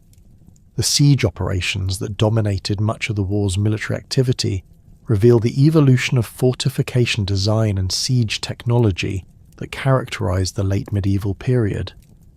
The major Teutonic strongholds, constructed during the 14th century, incorporated sophisticated defensive features that enabled small garrisons to resist prolonged attacks by superior forces. However, the increasing effectiveness of gunpowder weapons gradually shifted the advantage toward attackers who possessed adequate artillery resources and technical expertise for conducting systematic siege operations.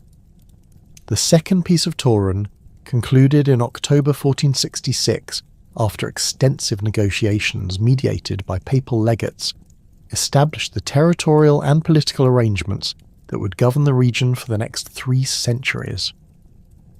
The treaty's provisions reflected the military realities created by 13 years of warfare, while acknowledging the various parties' essential interests and strategic requirements.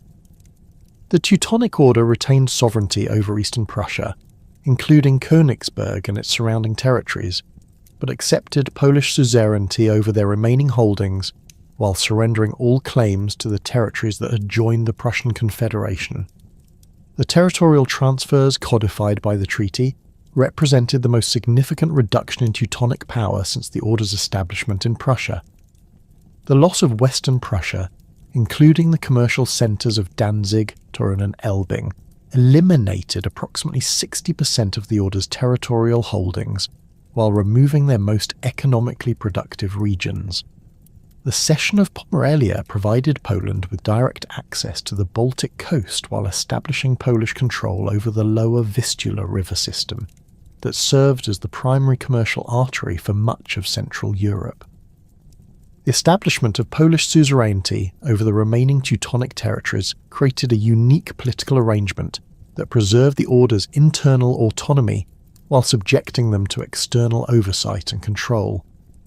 The Grand Master retained authority over religious and administrative matters within eastern Prussia, but accepted obligations to provide military service to the Polish crown, while acknowledging Polish authority in matters of foreign policy and territorial disputes.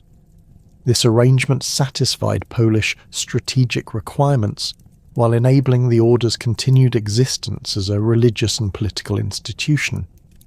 The Second Peace of Tauron fundamentally transformed the Teutonic Order from an autonomous territorial power into a vassal state subject to Polish oversight, yet the Order's leadership initially viewed these arrangements as temporary setbacks that could be reversed through careful diplomacy and strategic patience.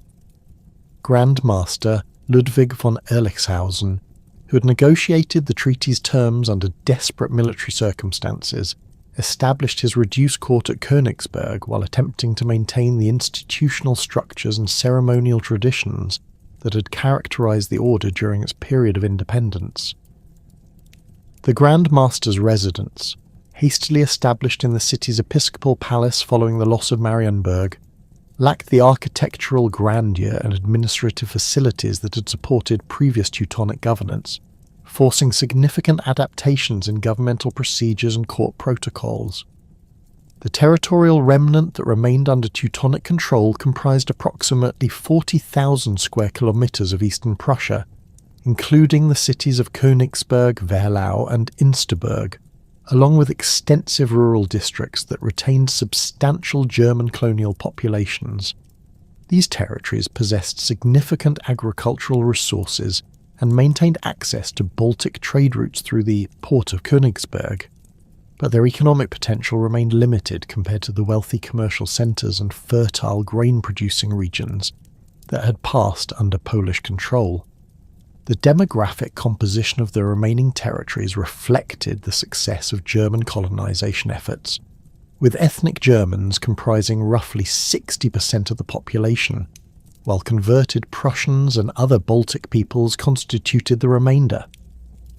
The administrative challenges facing the truncated Teutonic state required extensive reorganisation of governmental structures that had been designed to govern territories 3 times larger than the post-1466 holdings.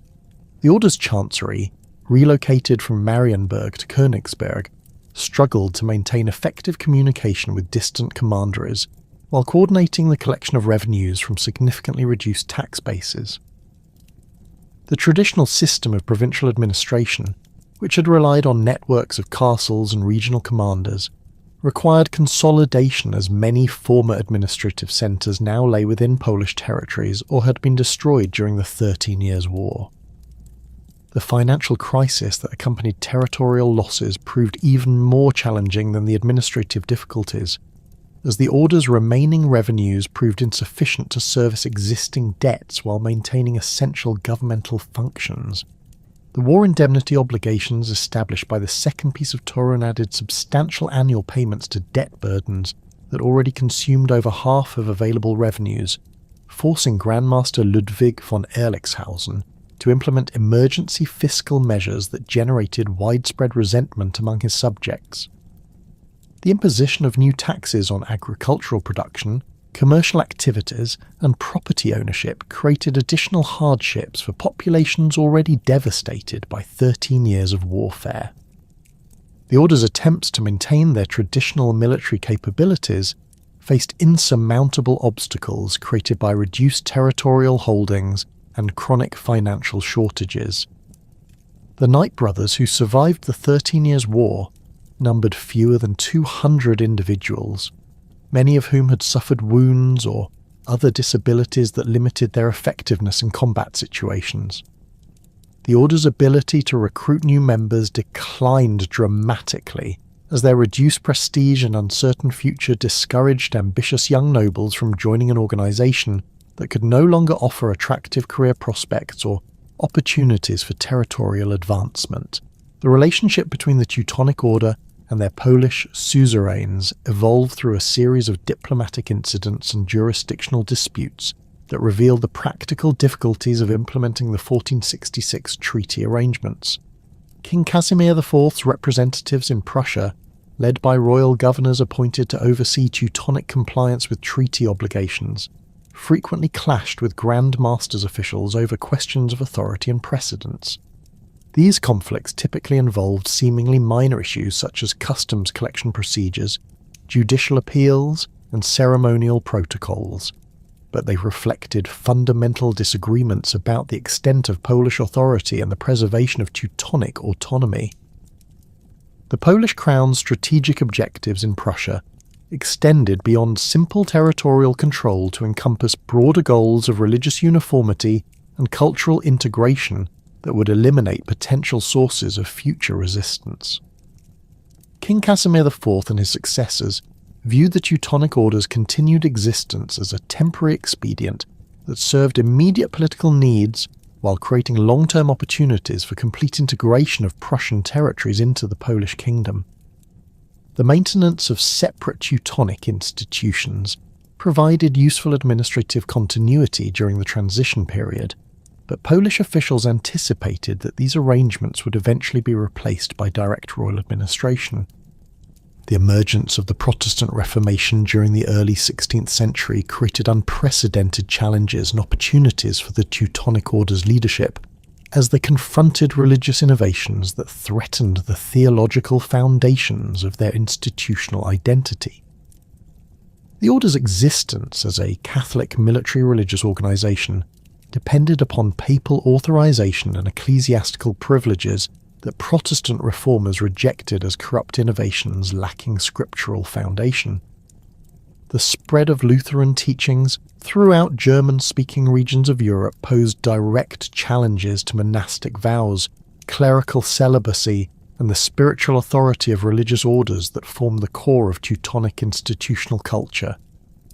The initial Teutonic response to Protestant teachings reflected the conservative theological orientation that characterized most established religious institutions during the early Reformation period.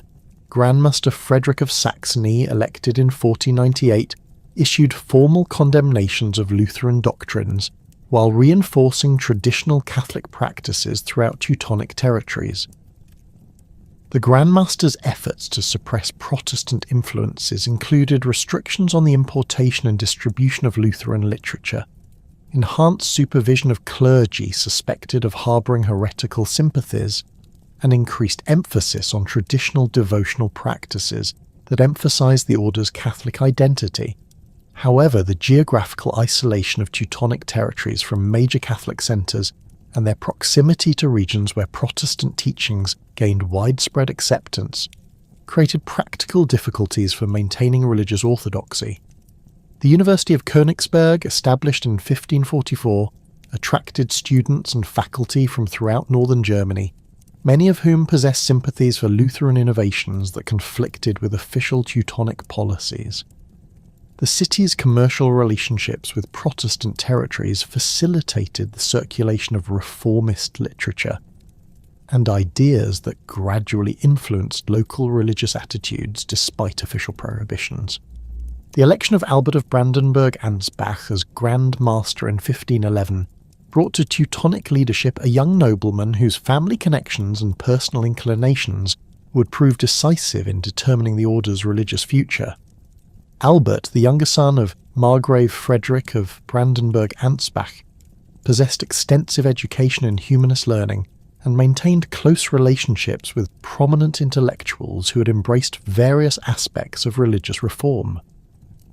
His appointment to lead the Teutonic Order resulted from complex political negotiations involving his uncle, Elector Frederick the Wise of Saxony, and other German princes who viewed Teutonic leadership as an opportunity to advance their regional interests. Albert's initial years as Grand Master demonstrated conventional Catholic orthodoxy as he attempted to restore Teutonic military capabilities while improving relationships with Polish suzerains through careful diplomacy and scrupulous compliance with treaty obligations.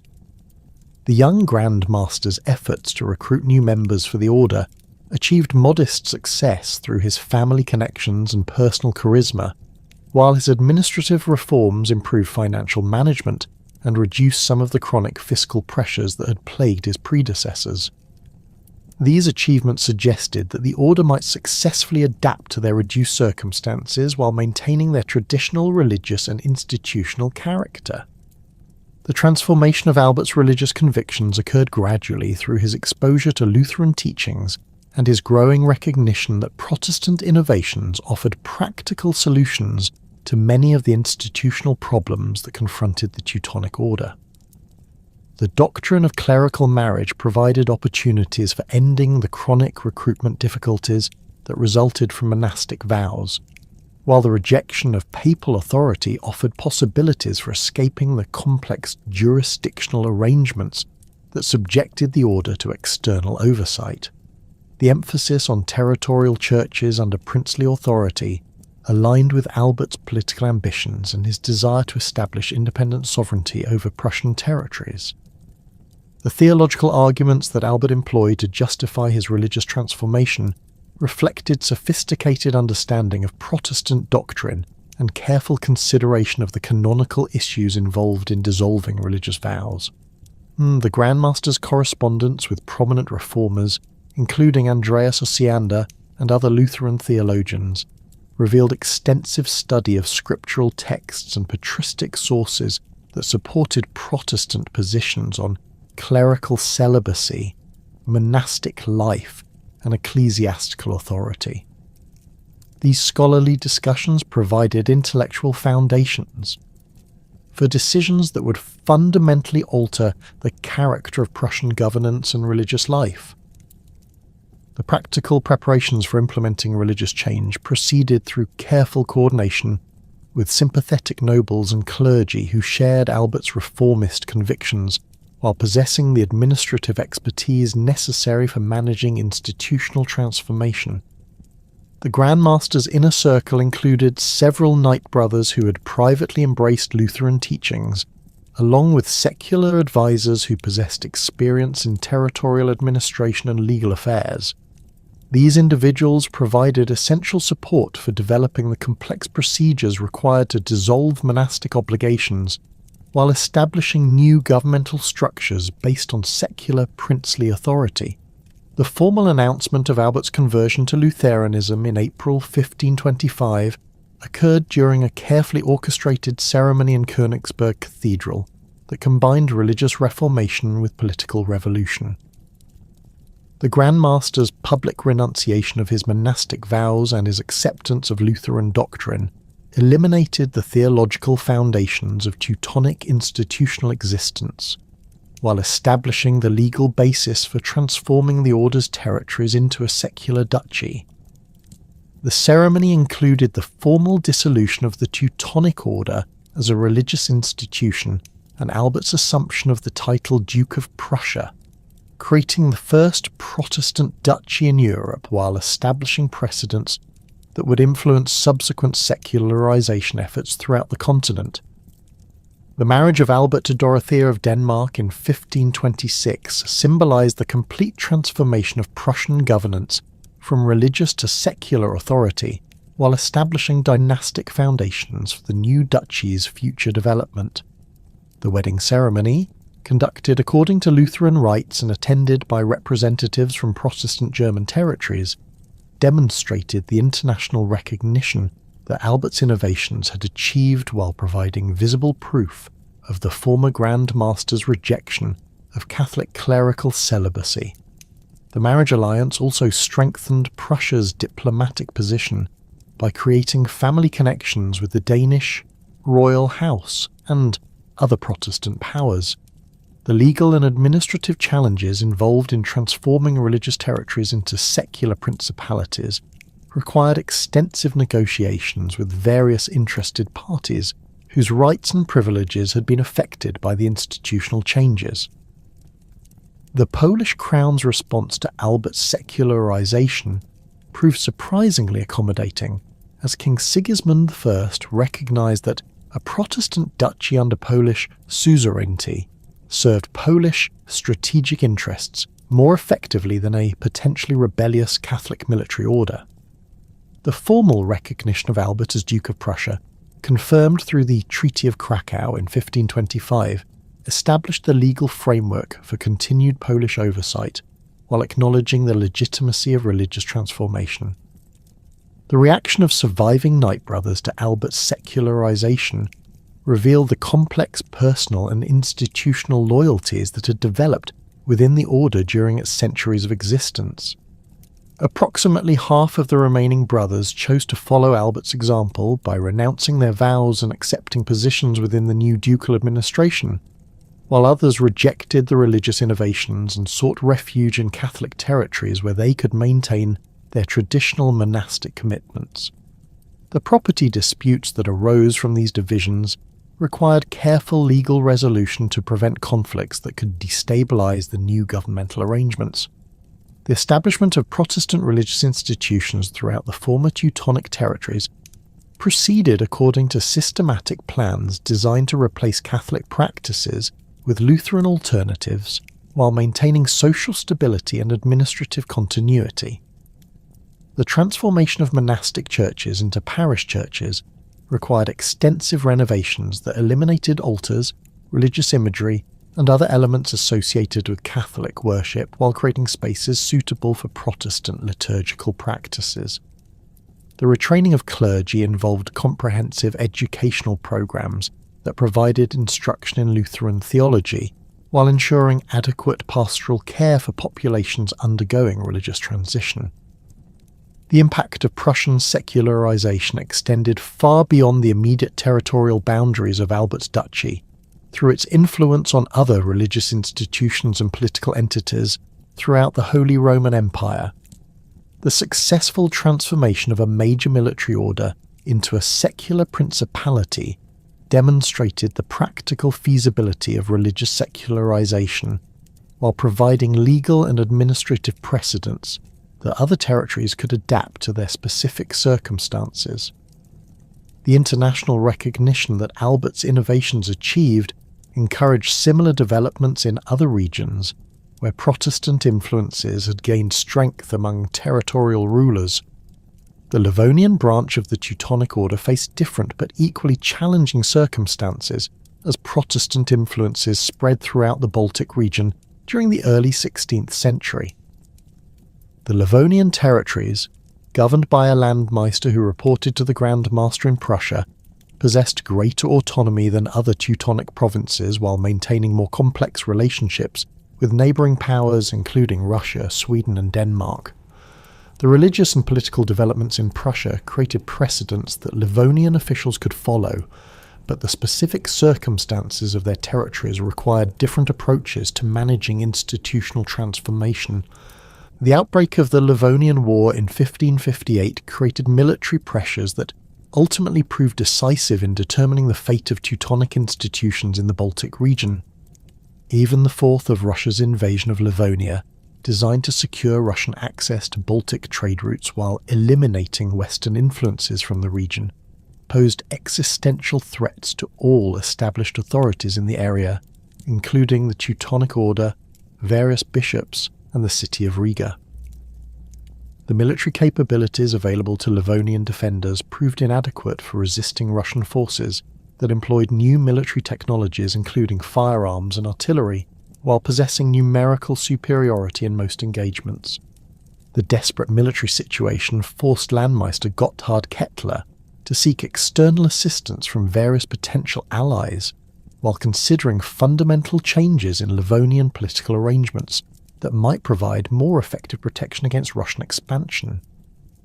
The traditional reliance on local military resources and defensive fortifications had proven insufficient against Russian military innovations, while appeals for assistance from the Holy Roman Empire and other Catholic powers produced minimal practical support.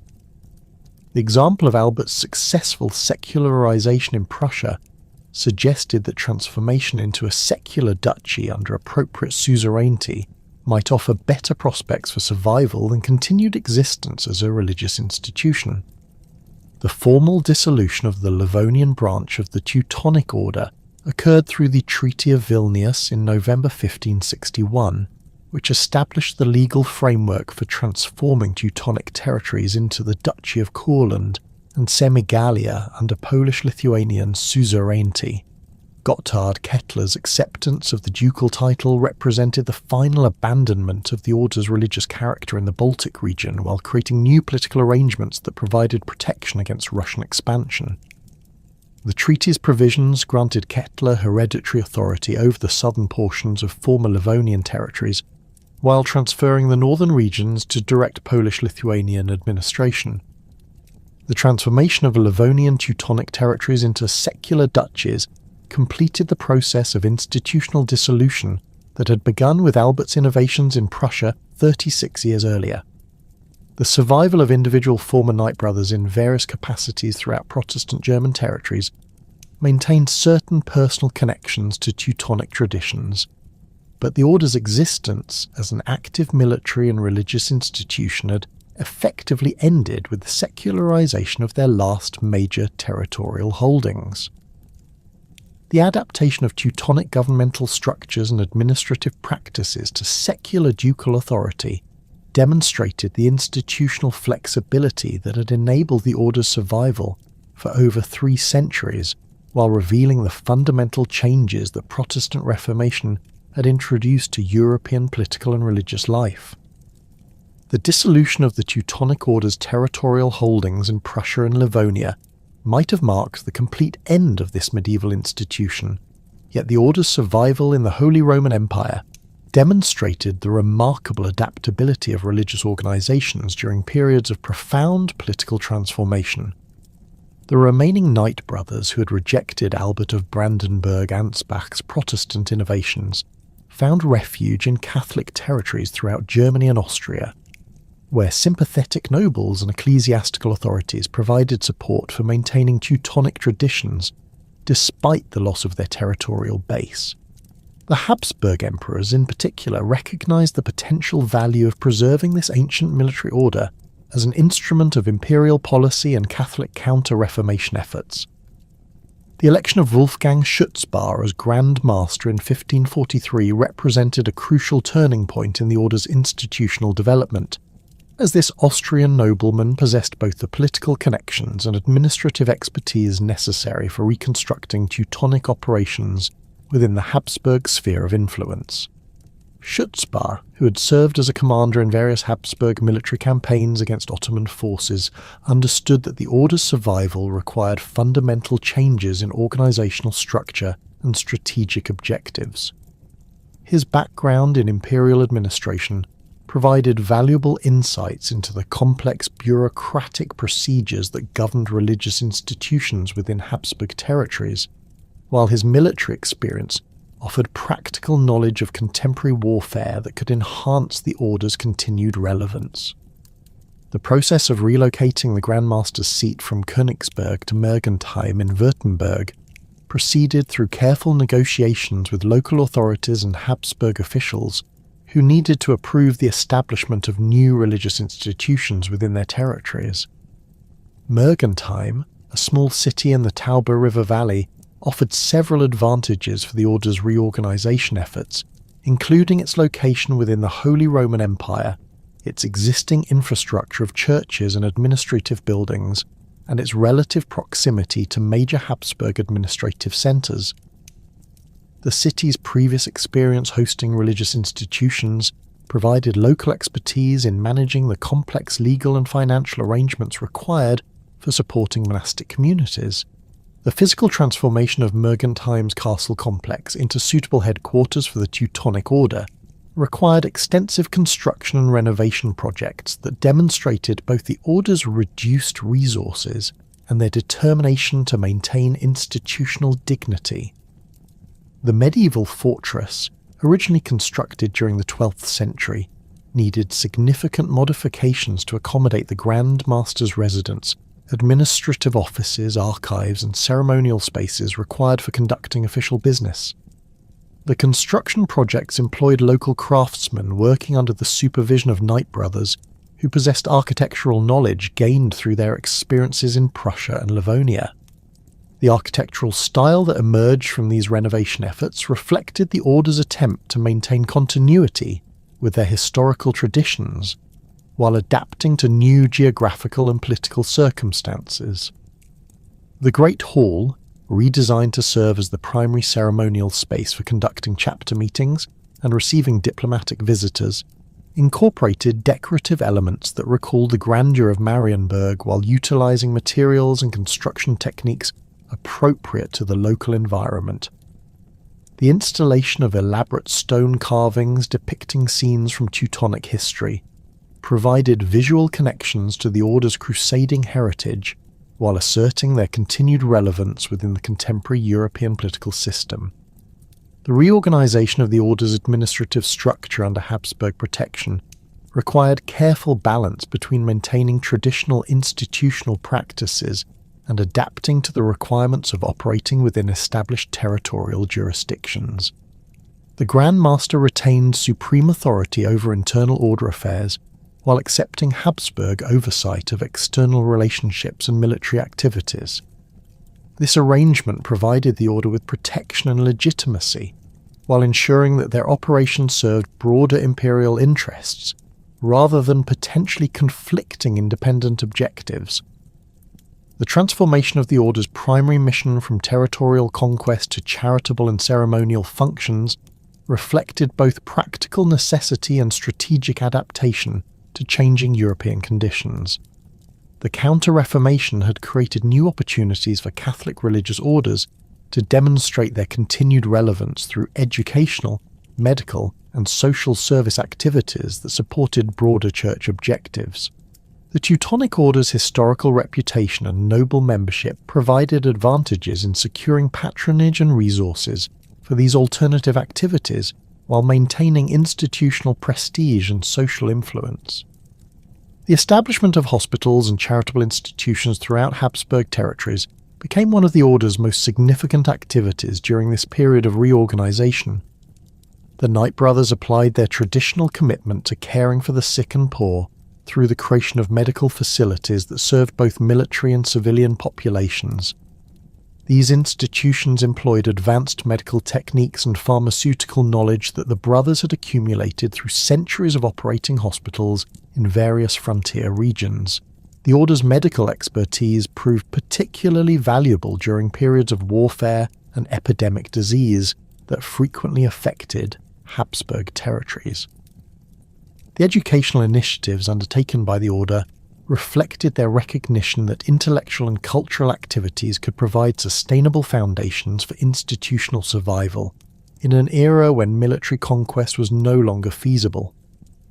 The establishment of schools for noble children offered opportunities to influence the next generation of European leadership, while generating revenue through tuition payments and patronage relationships. The curriculum developed for these educational institutions emphasized classical learning, military history, and Catholic theology, while providing practical training in languages, mathematics, and administrative skills that prepared students for careers in government service or military commands. The Order's ceremonial functions within Habsburg court culture became increasingly important as European nobility sought prestigious affiliations that enhanced their social status and political influence. The Teutonic Order's ancient lineage and historical associations with crusading ideals made membership highly desirable among ambitious nobles who viewed the distinctive white mantle and black cross as symbols of elite social standing. The elaborate investiture ceremonies that inducted new members provided opportunities for displaying wealth and status, while reinforcing networks of political alliance and mutual obligation. The 30 Years' War presented both challenges and opportunities for the reorganized Teutonic Order, as Catholic and Protestant forces devastated much of Central Europe between 1618 and 1648. The Order's territories around Mergentheim suffered periodic occupation by Swedish and other Protestant armies that viewed Catholic religious institutions as legitimate military targets. However, the Order's integration into Habsburg military and administrative systems provided protection and resources that enabled them to survive the conflict while maintaining their institutional structure and property holdings.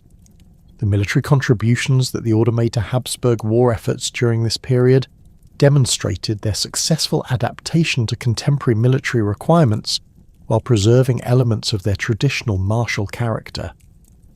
Knight brothers served as officers in imperial armies while contributing financial resources and logistical support for various campaigns against Protestant forces. The Order's experience in fortress construction and siege warfare proved valuable in defensive operations throughout Habsburg territories, while their international connections facilitated diplomatic communications and intelligence gathering activities. The Peace of Westphalia in 1648 established the religious and political framework that would govern European affairs for the next century and a half, creating new opportunities for Catholic religious orders to consolidate their positions within territories that remained under Catholic control. The treaty's provisions regarding religious institutions provided legal protection for the Teutonic Order's properties and privileges while confirming their status as a legitimate component of the holy Roman Empire's complex institutional structure. The Order's survival through the war's devastation enhanced their prestige and demonstrated their continued relevance within the post-war European system. The Baroque cultural movement that flourished throughout Catholic Europe during the late 17th and early 18th centuries provided new opportunities for the Teutonic Order to demonstrate their continued vitality through patronage of artistic and architectural projects. The reconstruction and decoration of churches throughout their territories employed leading artists and craftsmen who created works that celebrated both Catholic triumph over Protestant challenges and the Order's historical achievements. The elaborate Baroque decorations installed in the Mergentheim Castle Chapel exemplified this cultural renaissance while providing visible symbols of the Order's wealth and sophisticated taste. The Order's financial resources during this period derived from diverse sources that reflected their successful adaptation to operating within established territorial jurisdictions rather than governing independent territories. Agricultural estates throughout Habsburg lands provided steady rental income, while urban properties in major cities generated commercial revenues through leasing arrangements with merchants and craftsmen. The Order's traditional privileges regarding tax exemptions and judicial autonomy continued to provide economic advantages that enhanced their ability to accumulate and preserve wealth. The administrative reforms implemented during the 18th century reflected Enlightenment influences on institutional governance, while maintaining the essential character of monastic organization. The introduction of systematic record-keeping procedures and standardized accounting practices improved financial management while providing better oversight of the Order's diverse activities. The establishment of formal educational requirements for administrative positions ensured that knight brothers possessed the technical skills necessary for managing complex legal and financial affairs in an increasingly sophisticated European economy. The Order's relationship with the Habsburg dynasty evolved throughout the 18th century, as successive emperors utilized Teutonic resources and prestige for various political objectives, while providing protection and patronage in return. The appointment of Austrian archdukes as Grand Masters became a regular practice that ensured the Order's complete integration into imperial policy, while providing prestigious positions for younger members of the royal family. This arrangement enhanced the Order's political influence while subordinating their institutional autonomy to broader Habsburg strategic interests. The 7 Years' War and other 18th century conflicts provided opportunities for the Order to demonstrate their continued military relevance through contributions to imperial war efforts. Knight brothers served with distinction in various campaigns, while the Order's financial resources supported Habsburg military operations throughout Europe. The traditional emphasis on military engineering and fortress construction remained valuable skills that enhanced the Order's contributions to imperial defence, while maintaining connections to their historical martial traditions.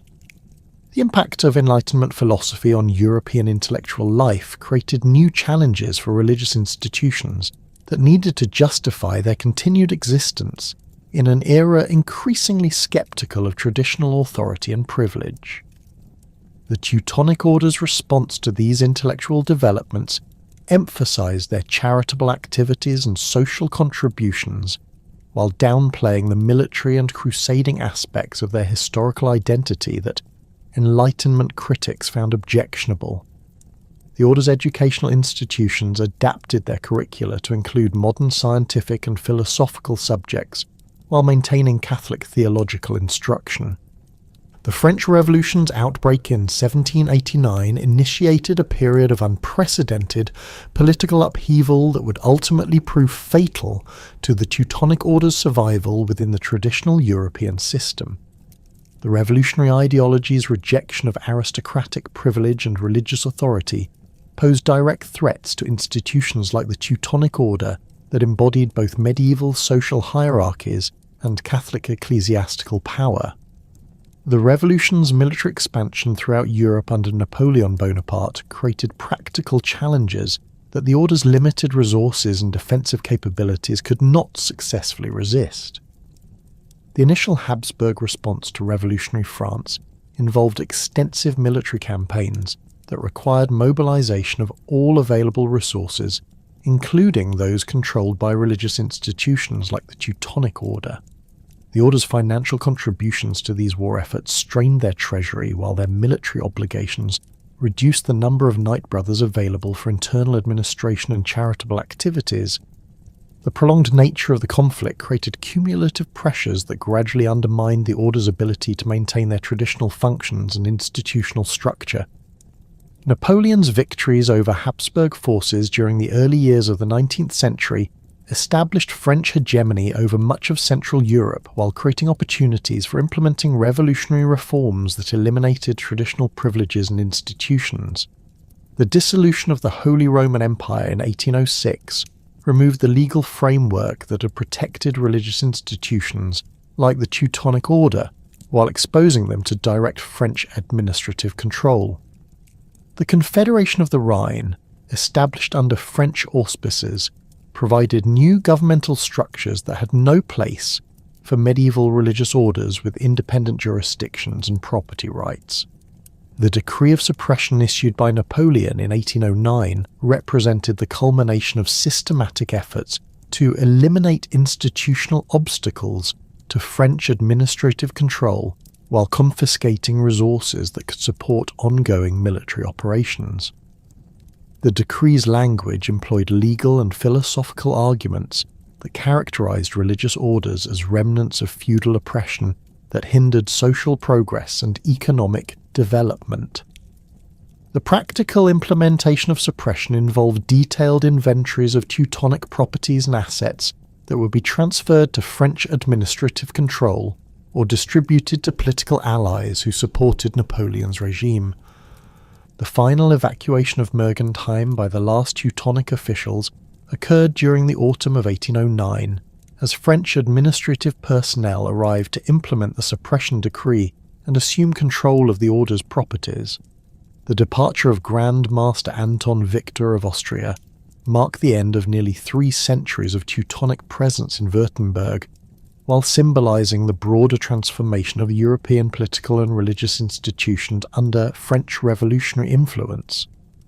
The confiscation of the Order's archives, treasures, and other institutional assets eliminated the material foundations that had supported their survival since the 16th century reorganization. The dispersion of surviving Knight Brothers throughout Europe following the Order's suppression created a diaspora of individuals who maintained personal commitments to Teutonic traditions while lacking institutional structures for collective action. Some former members sought refuge in Austria and other territories that remained outside direct French control, while others accepted positions within new governmental and military organizations that replaced traditional institutions.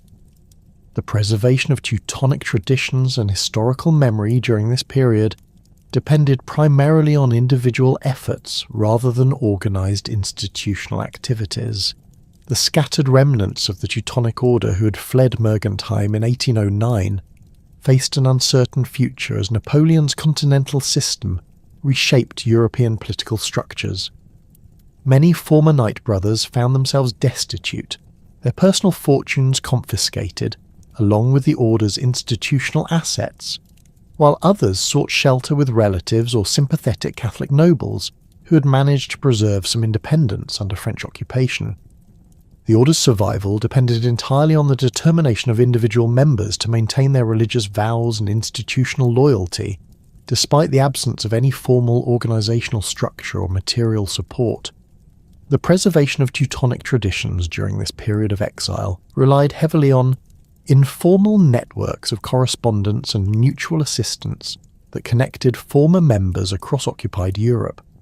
Anton Victor of Austria, the last Grand Master before suppression, maintained contact with surviving Knight Brothers from his refuge in Austrian territories that remained outside direct French control.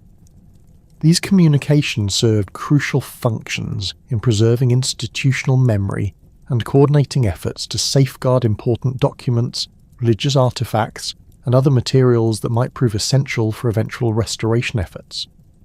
The gradual collapse of Napoleon's empire following the disastrous Russian campaign of 1812 created new opportunities for traditional European institutions to reassert their claims to legitimacy and property rights. The Congress of Vienna in 1814 to 1815 established principles of restoration that theoretically supported the revival of religious orders and other institutions that had been suppressed during the revolutionary period. However, the practical implementation of these principles proved complex, as many former Teutonic properties had been sold to private purchasers or incorporated into new governmental structures that were reluctant to surrender valuable assets. The Austrian Empire's emergence as one of the dominant powers in post-Napoleonic Europe provided the most promising context for Teutonic restoration efforts.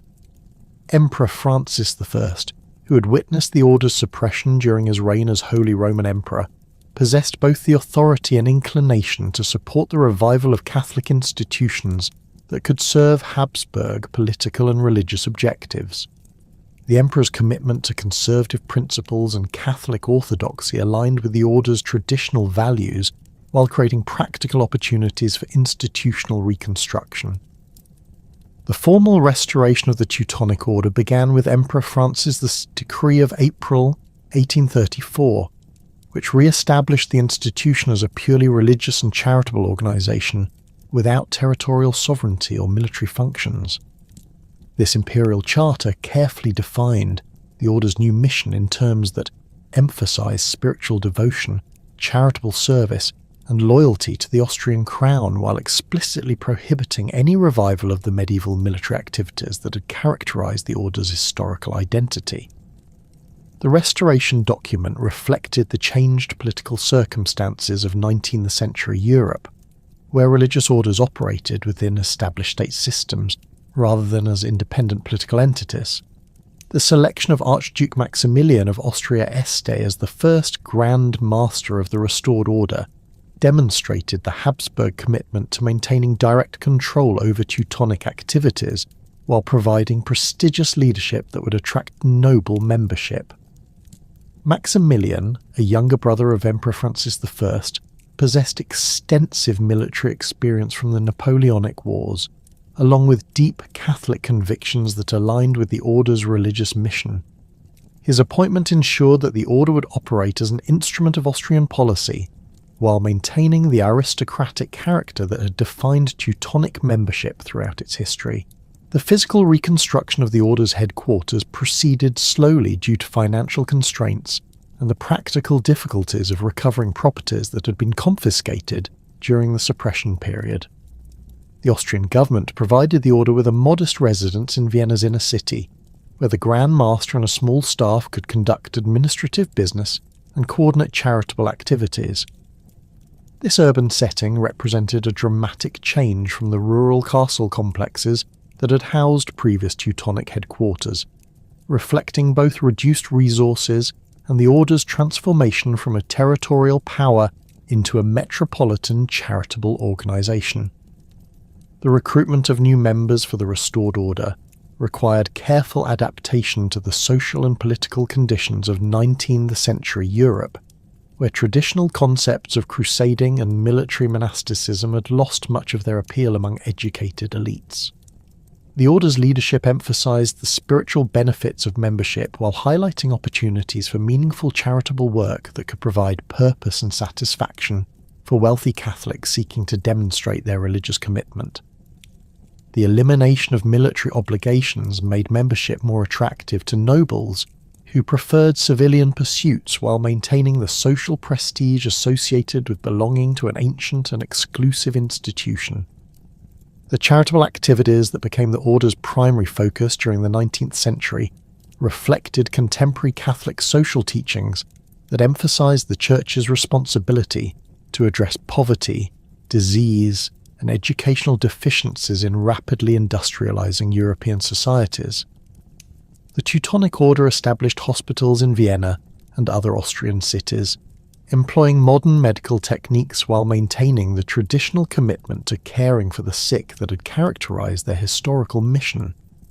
These medical institutions served both wealthy private patients who could afford premium care and indigent populations who received treatment through charitable endowments. The Order's educational initiatives expanded significantly during the mid-19th century as Catholic authorities recognized the importance of competing with secular institutions for influence over young people's intellectual and moral development.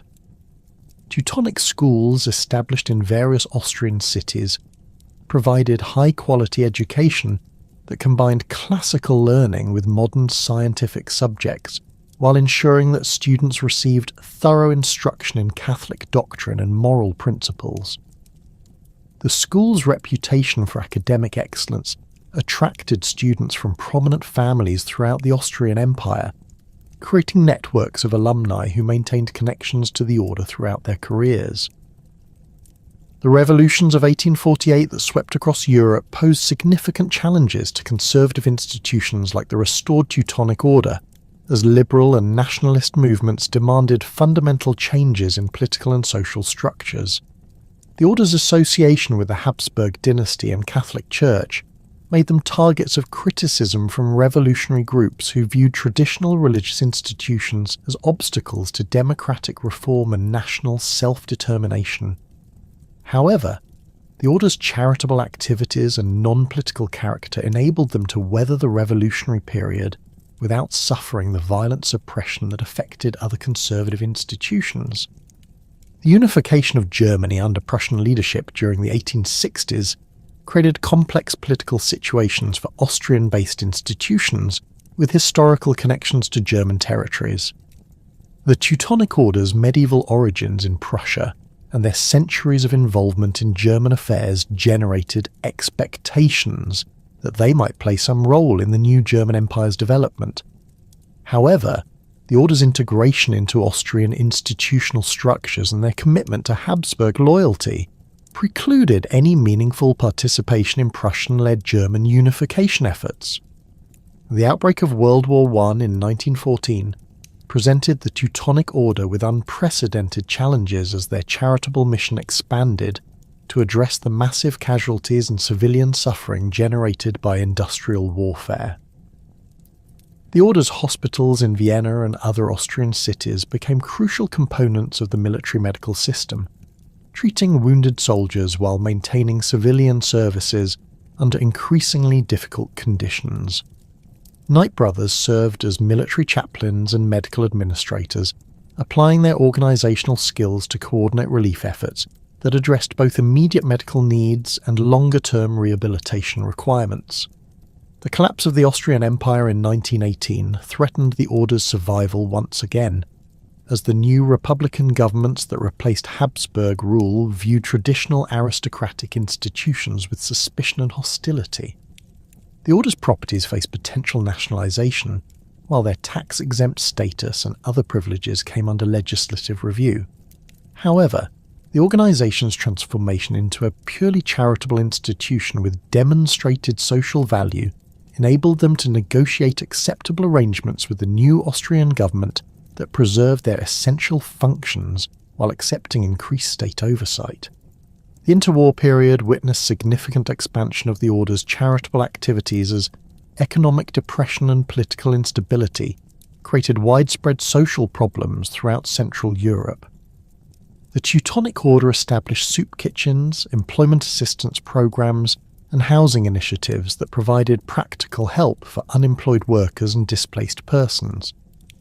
These activities demonstrated the organisation's continued relevance while building political support among populations who benefited from their services. The wartime suppression of the Order's activities under Nazi rule demonstrated both the vulnerability of religious institutions under totalitarian regimes and the resilience of organisational structures that had survived previous periods of persecution. Knight brothers who remained in German-controlled territories faced arrest and imprisonment if they continued their charitable work, while others fled to neutral countries. The Order's institutional memory and traditions survived through the dedication of individual members who maintained their vows and commitments despite official prohibition of their organisation. The end of World War II in 1945 enabled the Teutonic Order to resume their charitable activities under the protection of democratic governments that recognised religious freedom and institutional autonomy. The post-war reconstruction period created enormous demands for charitable services as displaced populations, war widows and orphaned children required assistance that overwhelmed governmental resources. The Order's experience in organising relief efforts and their preserved organisational structures enable them to respond effectively to these humanitarian crises while rebuilding their own institutional capabilities. The expansion of communist control over Eastern Europe during the late 1940s eliminated the Order's traditional presence in regions where they had maintained charitable activities since the 19th century restoration.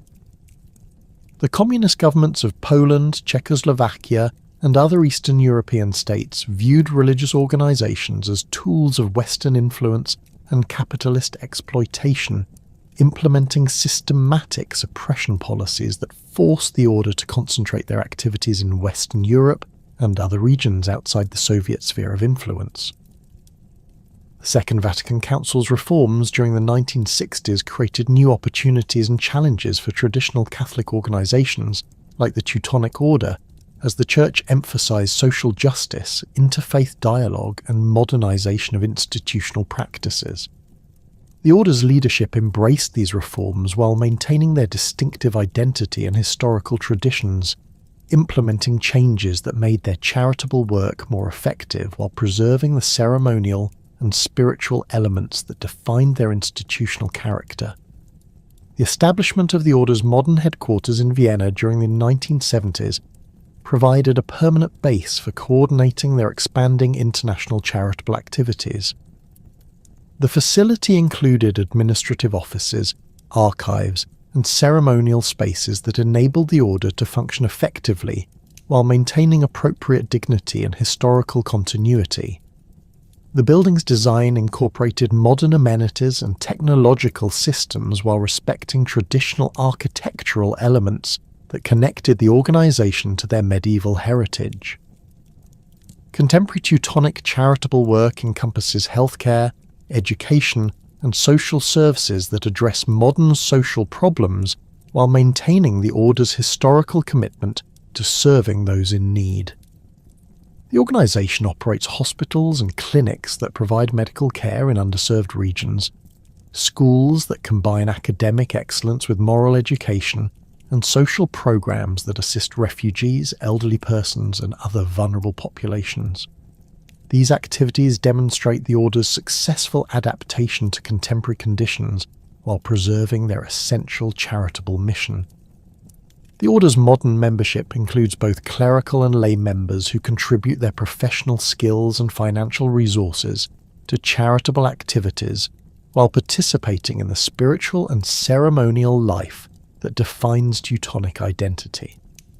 The recruitment process emphasises commitment to Catholic principles and charitable service rather than noble birth, reflecting democratic values while maintaining standards of personal character and dedication that ensure institutional quality and continuity. The historical legacy of the Teutonic Order continues to generate scholarly interest and public debate as historians examine the complex role that medieval military orders played in European expansion, colonisation, and cultural transformation. Contemporary scholarship has moved beyond simple narratives of Christian triumph or colonial exploitation to explore the nuanced interactions between different cultures and religions that characterise the Baltic Crusades and Prussian colonisation. These studies reveal the Order's significant contributions to European development while acknowledging the costs imposed on indigenous populations and the moral complexities inherent in medieval crusading ideology. Modern educational initiatives sponsored by the Order include historical research programs, museum exhibitions, and academic conferences that promote scholarly understanding of medieval history while preserving important documentary and archaeological evidence. The Order's archives contain extensive collections of medieval manuscripts, administrative records, and artistic objects that provide invaluable resources for researchers studying European medieval history, religious institutions, and cultural exchange between different civilizations. The Teutonic Order's survival into the 21st century demonstrates the remarkable adaptability of institutional structures that can evolve while maintaining essential identity and purpose.